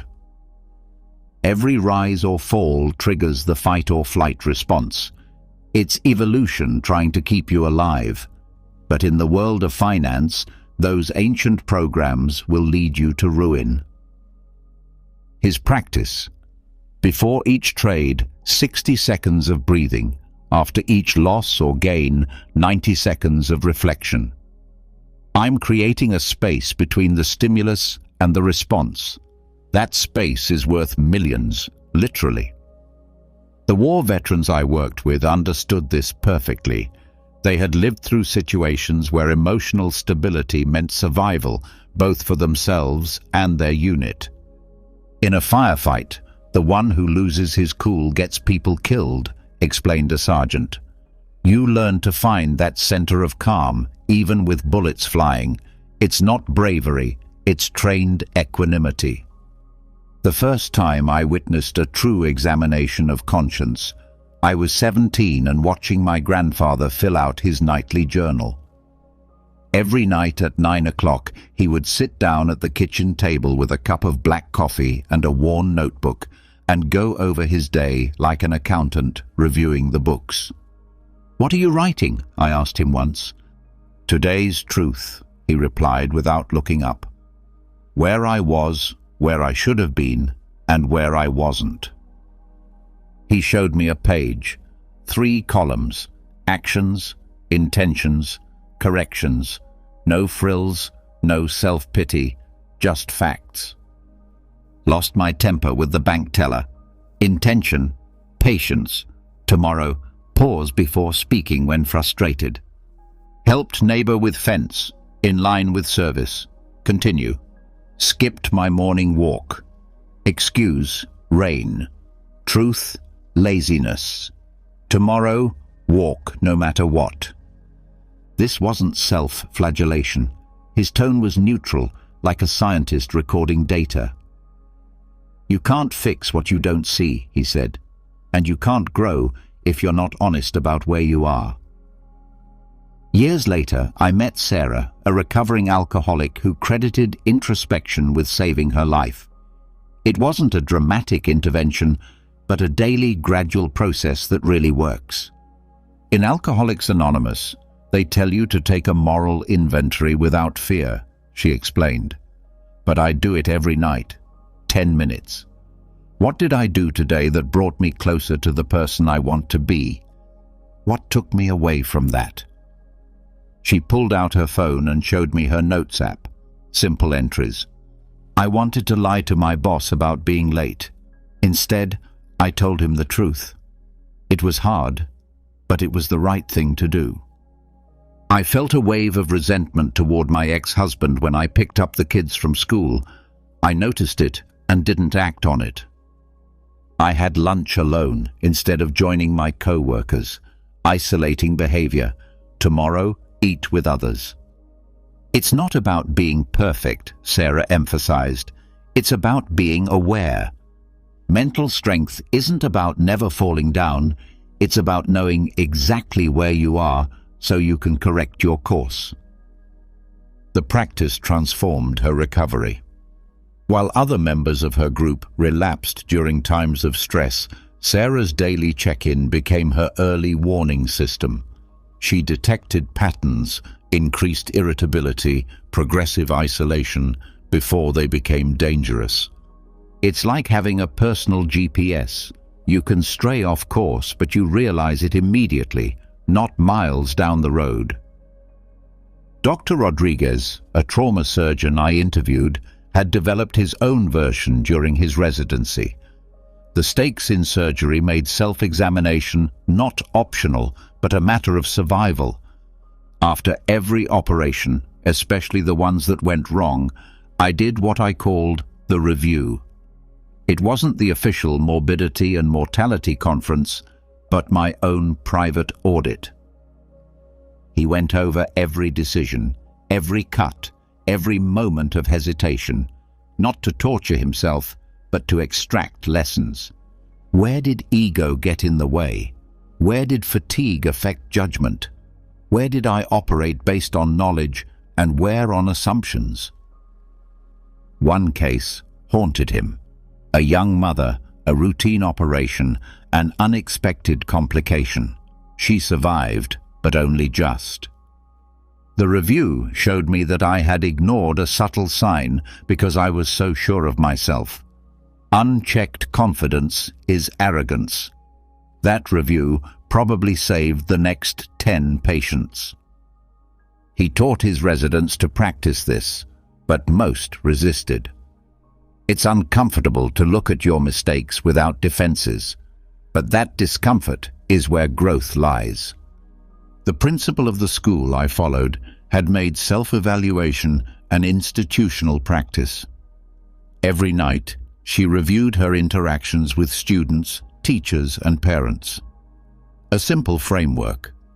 Was I fair? Was I kind? Was I effective? I had to expel a boy today, she told me one afternoon. He's a good kid, but he made a bad decision. At the time, I was angry because he brought drugs to school, but looking back on it tonight, I realized that I let that anger show in the way I spoke to him. She noted that she would seek him out the next day to uphold the punishment but adjust her tone. Discipline without dignity is just punishment. My job is to correct, not humiliate. This principal's retention rate was extraordinary. Teachers stayed and students thrived. When I asked her what her secret was, she pointed to her nighttime practice. Most leaders never examine their impact. They assume that intention equals effect, but there's always a gap. Self-examination shows you that gap. Marcus, the former banker from the previous chapter, had added self-examination to his equanimity practice. Every night, 3 questions. In what situations did I act out of fear today? In what situations did I act wisely? What would the person I am becoming do differently? The third question is crucial, he explained. It's not about punishing yourself for who you were today. It's about building who you will be tomorrow. He showed me several weeks' worth of entries. Patterns emerged. Fear shot up in conversations about money. Wisdom appeared in moments when he was teaching others. The person he was becoming spoke more in community meetings. Self-examination without self-compassion is just masochism, but self-compassion without self-examination is just stagnation. The practice had practical effects. Marcus realized he was stronger in the mornings and weaker around 3 p.m., so he scheduled difficult conversations for first thing in the morning and routine tasks for the afternoon. He noticed that certain people triggered old patterns: the friend who always complained, the family member who criticized. He didn't cut off contact with them, but he prepared himself mentally before interacting with them. It's like having a coach who knows all your moves, except the coach is you. My own practice began after interviewing these people. Every night, I asked myself simple questions. Where did I listen attentively today? Where did I take things for granted instead of asking questions? Where did my ego get in the way of the story? The discomfort was immediate. I thought I was a good listener, but the examination showed me how often I was just waiting to speak. I prided myself on my objectivity, but the analysis revealed how my biases influenced all my questions. But the discomfort meant growth. Each examination improved the next day's interviews. They weren't perfect, but they were better. I met Thomas at his bankruptcy hearing. Former CEO, 3 companies, 2 divorces, a heart attack at 42. He sat in the courtroom hallway, strangely serene for someone who had lost everything. "You know what's funny?" he said, loosening his last expensive tie. "I spent 20 years climbing the wrong mountain. I got to the top and realized I was on the wrong mountain range." His story was a Silicon Valley classic. He dropped out of Stanford, founded his first startup at 23, and sold it for millions at 28. Magazine covers called him the next Jobs. He believed it. Success was simple math. More users, more revenue, more press. I measured everything: daily active users, consumption rate, market capitalization. I never measured whether I was becoming someone worthwhile. The second company grew even bigger, valued at $100 million, 300 employees, offices in 12 cities. Thomas worked 100 hours a week, slept in the office, missed his daughter's birthdays. My ex-wife once asked me, "What are you building?" I showed her the revenue forecasts. She said, "No, what are you building inside yourself?" I thought she was being philosophical. It turned out she was being accurate. The heart attack occurred during a board meeting. While discussing the quarterly forecasts, he felt a pain in his chest and everything went white. He woke up 3 days later in a hospital bed with his CFO asking him about the IPO schedule. Lying there with tubes everywhere, I had a moment of clarity. If I died at that moment, what would I leave behind? Money. My children barely knew me. Products? In 5 years, they would be obsolete. A legacy? It would be a footnote on Wikipedia. Thomas discovered Stoicism during his recovery. Of all people, Marcus Aurelius, the emperor who had everything, wrote about how none of that mattered compared to character. The Stoics had one word, arete, excellence of character. They said it was the only success that couldn't be taken away. Stock market crashes can't touch it. Death can't diminish it. It's the only wealth that remains. He started small. Instead of checking the stock market every morning, he asked himself, "How can I practice virtue today?" Instead of networking for advantages, he connected with others to help them. Instead of optimizing for profit, he optimized for principles. The board fired him 6 months later. It was the best thing that could have happened to me. They said I had lost focus. They were right. I had lost focus on the wrong things. Bankruptcy came from refusing to execute a strategy that would have saved the company but destroyed a competitor through questionable means. His lawyers called him a fool. His investors called him worse. But here's what I learned. External success is rented. You're always behind on the payments. There's always someone threatening to evict you. But virtue? That's all yours. No mortgage, no landlord. I thought about Thomas's words as I interviewed Maria, a teacher in South Chicago. 30 years in underfunded schools, a salary that barely covered the rent, students who sometimes didn't survive to graduation. People ask me why I stay. They show me schools in the suburbs with twice the salary, kids with laptops instead of empty stomachs. But success isn't where you teach, it's how you teach. Her classroom was her training ground for virtue. Courage meant standing between gang recruiters and her students. Temperance meant staying calm when parents yelled about grades. Justice meant fighting for resources that others said these kids didn't deserve. Wisdom meant knowing when to push and when to simply make space for pain. I got a call last week. A former student, graduated 15 years ago. He's a nurse now. He told me that I taught him that dignity isn't about what you have, but who you choose to be.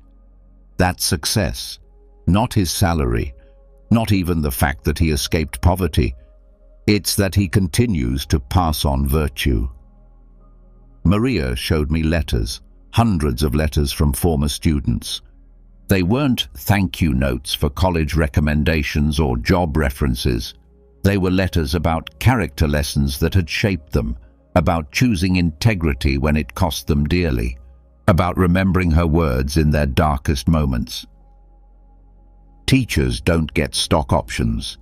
We get soul options, investments in human character that accumulate over generations. Dr. Rodriguez had learned this during his transition from star surgeon to professor. The accolades had been intoxicating. Youngest chief of surgery, pioneering techniques, conference presentations. I had a wall full of awards. Patients saw them and felt safe. But I knew the truth. Half of those awards were politics, not skill. And skill without virtue is just technique. The change came after a malpractice lawsuit. He hadn't done anything wrong from a medical standpoint, but he realized he had done something wrong from a human standpoint. He had treated the patient like a procedure, not like a person. The family's anger wasn't about the surgery, it was about his arrogance. I won the lawsuit, but I lost something more important. I saw myself clearly, technically excellent, ethically mediocre. He began teaching with a different measure of success. He didn't look at how many procedures the residents could perform, but how they treated the nurses. Not at their surgical speed, but at their honesty about mistakes. Not at their confidence, but at their compassion. Last year, I had a resident with brilliant hands, but a terrible temper. He lied about a mistake and blamed a nurse. The old me would have protected him. He had talent, he had potential. But potential for what? To be a skilled surgeon who corrupts medicine from within? Rodriguez suspended him. The administration objected. The residents' grades were exceptional. Rodriguez stood his ground. They said I was destroying a promising career. I said I was preventing future harm. Virtue isn't just personal, it's protective. Every time we choose character over achievement, we're building a better world. The stories piled up, each one challenging my own definitions. I had spent years chasing signatures, prestigious publications, important interviews. But what was I building? Sarah, from earlier chapters, had sent me a message. 1 year sober, no one knows except my sponsor. No celebrations, no social media posts, but I kept my word every day. That's my success. Marcus had written, "Today I turned down a consulting job. It was triple my salary as a teacher, but it was for a payday loan company. I can't build other people's character while compromising my own." The principal had shared, "The board wants grades up 10%. I want kids to learn integrity. Guess what really prepares them for life?" The pattern was clear. Everyone who had found true mental strength had shifted their metrics of success from external to internal. Not what they accumulated, but who they had become. Not their reputation, but their character. Not their achievements, but their virtue. Thomas and I sat in the courtroom hallway for 3 hours. In the end, he was teaching me Stoic concepts, with his bankruptcy papers forgotten beside him. "You know what's really funny?" he said as we parted. "I'm about to lose everything I've built in 20 years, and I've never been so successful." The notebook was nothing special. Black cover, lined pages, a coffee stain in the corner. But watching Detective Angela Chen write in it every morning at 5 a.m., before the chaos of the Baltimore streets took over her day, I understood that it was her armor. 3 questions, she would say, tapping her pen firmly. What role am I going to play today? What virtues will I need? What tests will I have to pass? She had learned this practice after her partner was killed. The department offered her therapy, time off, desk work. She preferred ancient philosophy. Therapy wanted me to process my feelings. I needed to process my decisions. Every morning I write down who I need to be, not feel, but be. Today, protective, investigative, witness. Today's virtues: courage to testify against a gang, temperance with a hostile suspect, justice despite pressure to close cases quickly. The third question, which she called premeditatio malorum, was where she wrote down possible challenges. The suspect could flee. The witness could lie. The evidence could disappoint. Politics could interfere. It's not pessimism, it's preparation. When the witness lied yesterday, I wasn't surprised or angry. I had already imagined that moment and decided how to respond. Her nightly ritual was different. 3 more questions. Where did I act virtuously? Where did I fail? What will I adjust tomorrow? No judgment, just observation, like reviewing footage from a body camera. What happened? What could be improved? Blame is useless. Learning is everything. That night I started my own journal. At first it seemed pretentious, forced, but Marcus had warned me about that when I interviewed him months earlier. The first week, you'll write whatever seems philosophical. The second week, you'll get bored. The third week, if you stick with it, you'll start writing the truth. That's when it becomes medicine. He had shown me his practice, different from Angela's, but equally disciplined. Every morning, he wrote scenarios of loss. Not obsessing, but preparing. What if he lost his teaching job, his health, his marriage? It sounds dark, but it's liberating. I write that I lose my job, and then I plan. I would teach as a substitute, give private lessons, maybe write.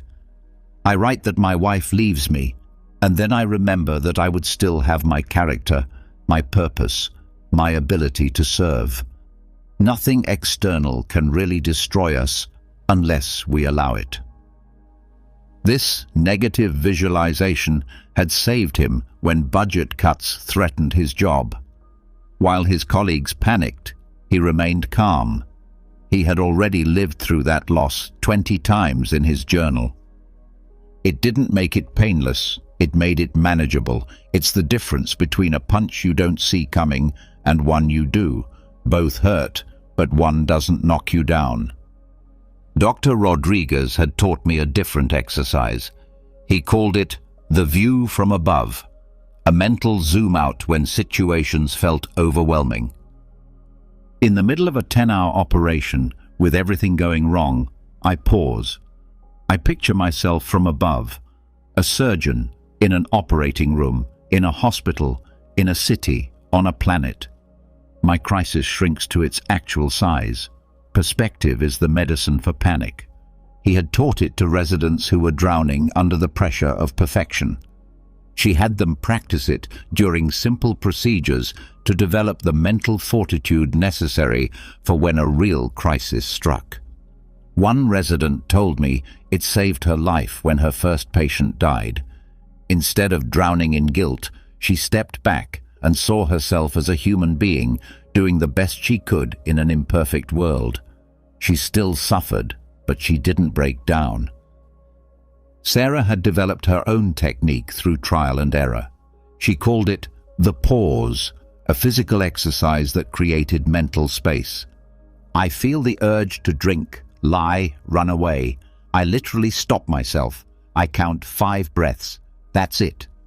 But in those 5 breaths, I remember who I have chosen to be. The urge doesn't go away, but I face it as myself, not as my addiction.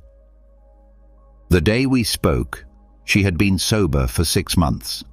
She didn't celebrate. It was just another day of 5 breath pauses. People think mental strength is something huge. It's not. It's the space between the trigger and the response. If you extend that space, even by a few seconds, you change everything. The director had shown me his nighttime ritual, a single question written at the top of a page. What did I learn today? Not what happened or what went right or wrong, but what he learned. A bad day, I learned to be patient. A good day, I learned to be grateful. A boring day, I learned to be present. There's always a lesson if you're willing to learn. His journals filled a bookshelf. 15 years of daily lessons. He pulled one out at random and read an entry from 5 years ago about a student who had threatened him. At the end it said, "I learned that anger is often fear in disguise." That kid is in college now. He sends me updates. But even if he had ended up in jail, the lesson would still be the same. We don't control the outcomes. We control what we get out of the experience. Maria, the teacher in Chicago, had a very simple practice. Every morning she stood at her classroom door and set an intention. Not a goal, an intention. Today I will be patient. Today I will see strength where others see shortcomings. Today I will teach algebra and dignity. Simple, specific, possible. Her nighttime practice was just as simple. Before leaving, she knocked on the same door and asked herself, "Did I keep my word?" Some days yes, some days no. But asking the question is the practice. That's what strengthens the muscle. He had been taking notes for months, collecting these practices as if they were recipes. But Thomas, on the verge of bankruptcy, had given me the most profound insight. Everyone thinks these exercises are about becoming better people. They're not. They're about remembering who we are. Every morning, every afternoon, every break, we remember who we have chosen to be. It's not about becoming someone new. It's about remembering who we've always been beneath the noise. I had spent a year collecting these stories, these practices, these proofs that ancient wisdom still worked in modern chaos. But sitting in my apartment that last night, with the transcripts and notes scattered across my desk, I realized that something fundamental was missing. The phone rang. It was Marcus. We had stayed in touch since that first conversation about elections and arrows. "Are you still writing about us, the Stoics?"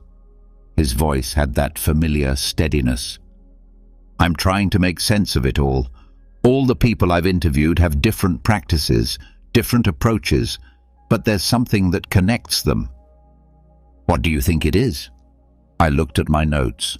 Angela's morning questions, Rodriguez's bird's eye view, Sarah's 5 breath pauses, all different, but somehow the same.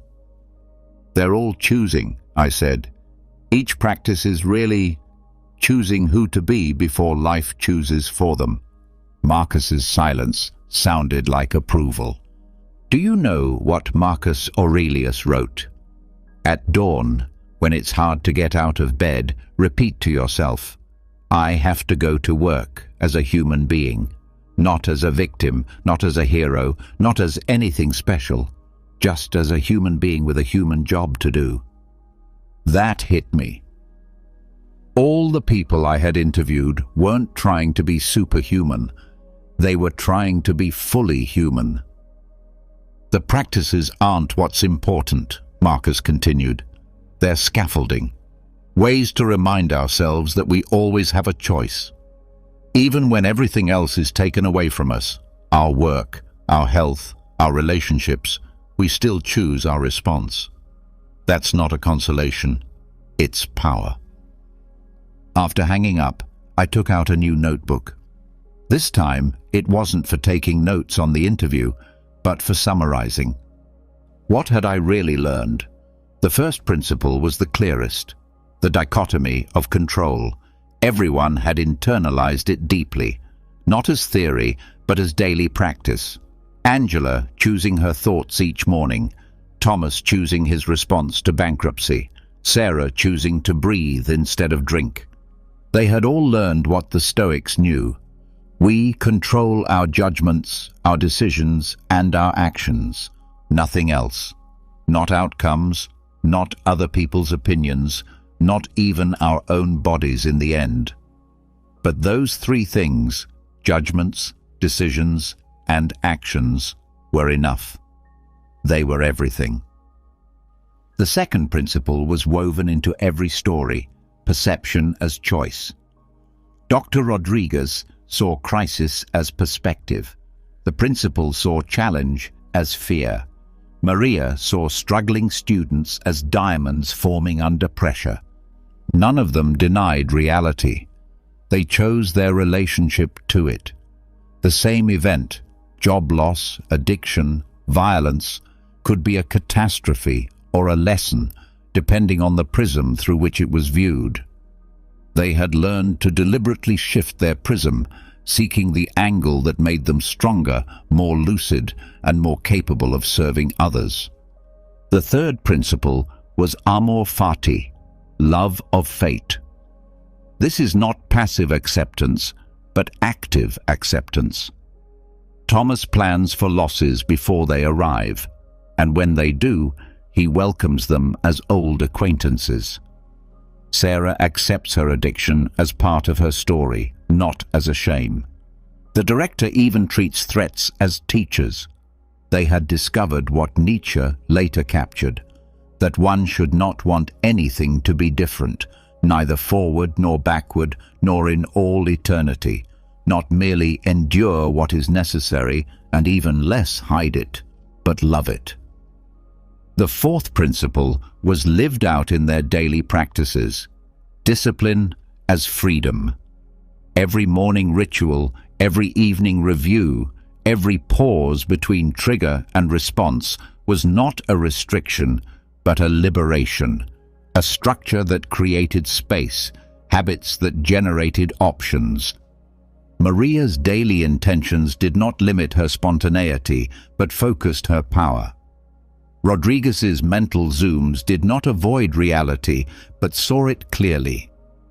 The practices were boundaries that created freedom within, like the banks that give strength to a river. The fifth principle appeared in how they treated others, justice as strength.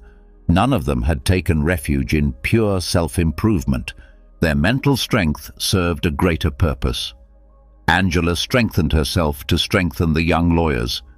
The director stood firm so that the students could find their way. Sarah stopped drinking not only for herself, but for the daughter she hoped to have one day.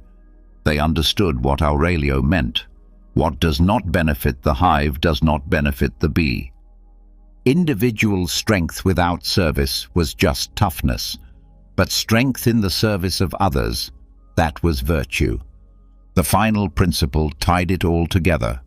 Virtue as the only true good, not success, not comfort, not even survival, but virtue. Doing the right thing even when it was hard. Telling the truth when it was easier to lie. Maintaining integrity when compromise seemed reasonable. This wasn't moral rigidity, but moral clarity. They had found what the Stoics promised, an internal compass that worked in any storm, Not because it pointed to safety, but because it pointed to meaning. Looking at these principles, I understood what Thomas meant by remembering yourself. Mental toughness wasn't about becoming invulnerable, but about becoming incorruptible. Not in the sense of moral perfection, but in the sense of maintaining your essential nature regardless of external pressure. All the people I had interviewed had been forged by hardship. But hardship hadn't created their strength. It had revealed it. Practices, principles, daily decisions, these were just ways of staying in touch with who they really were beneath the roles, pressures, and fears. I realized that mental toughness wasn't a response to adversity. It was a way of being that made adversity irrelevant.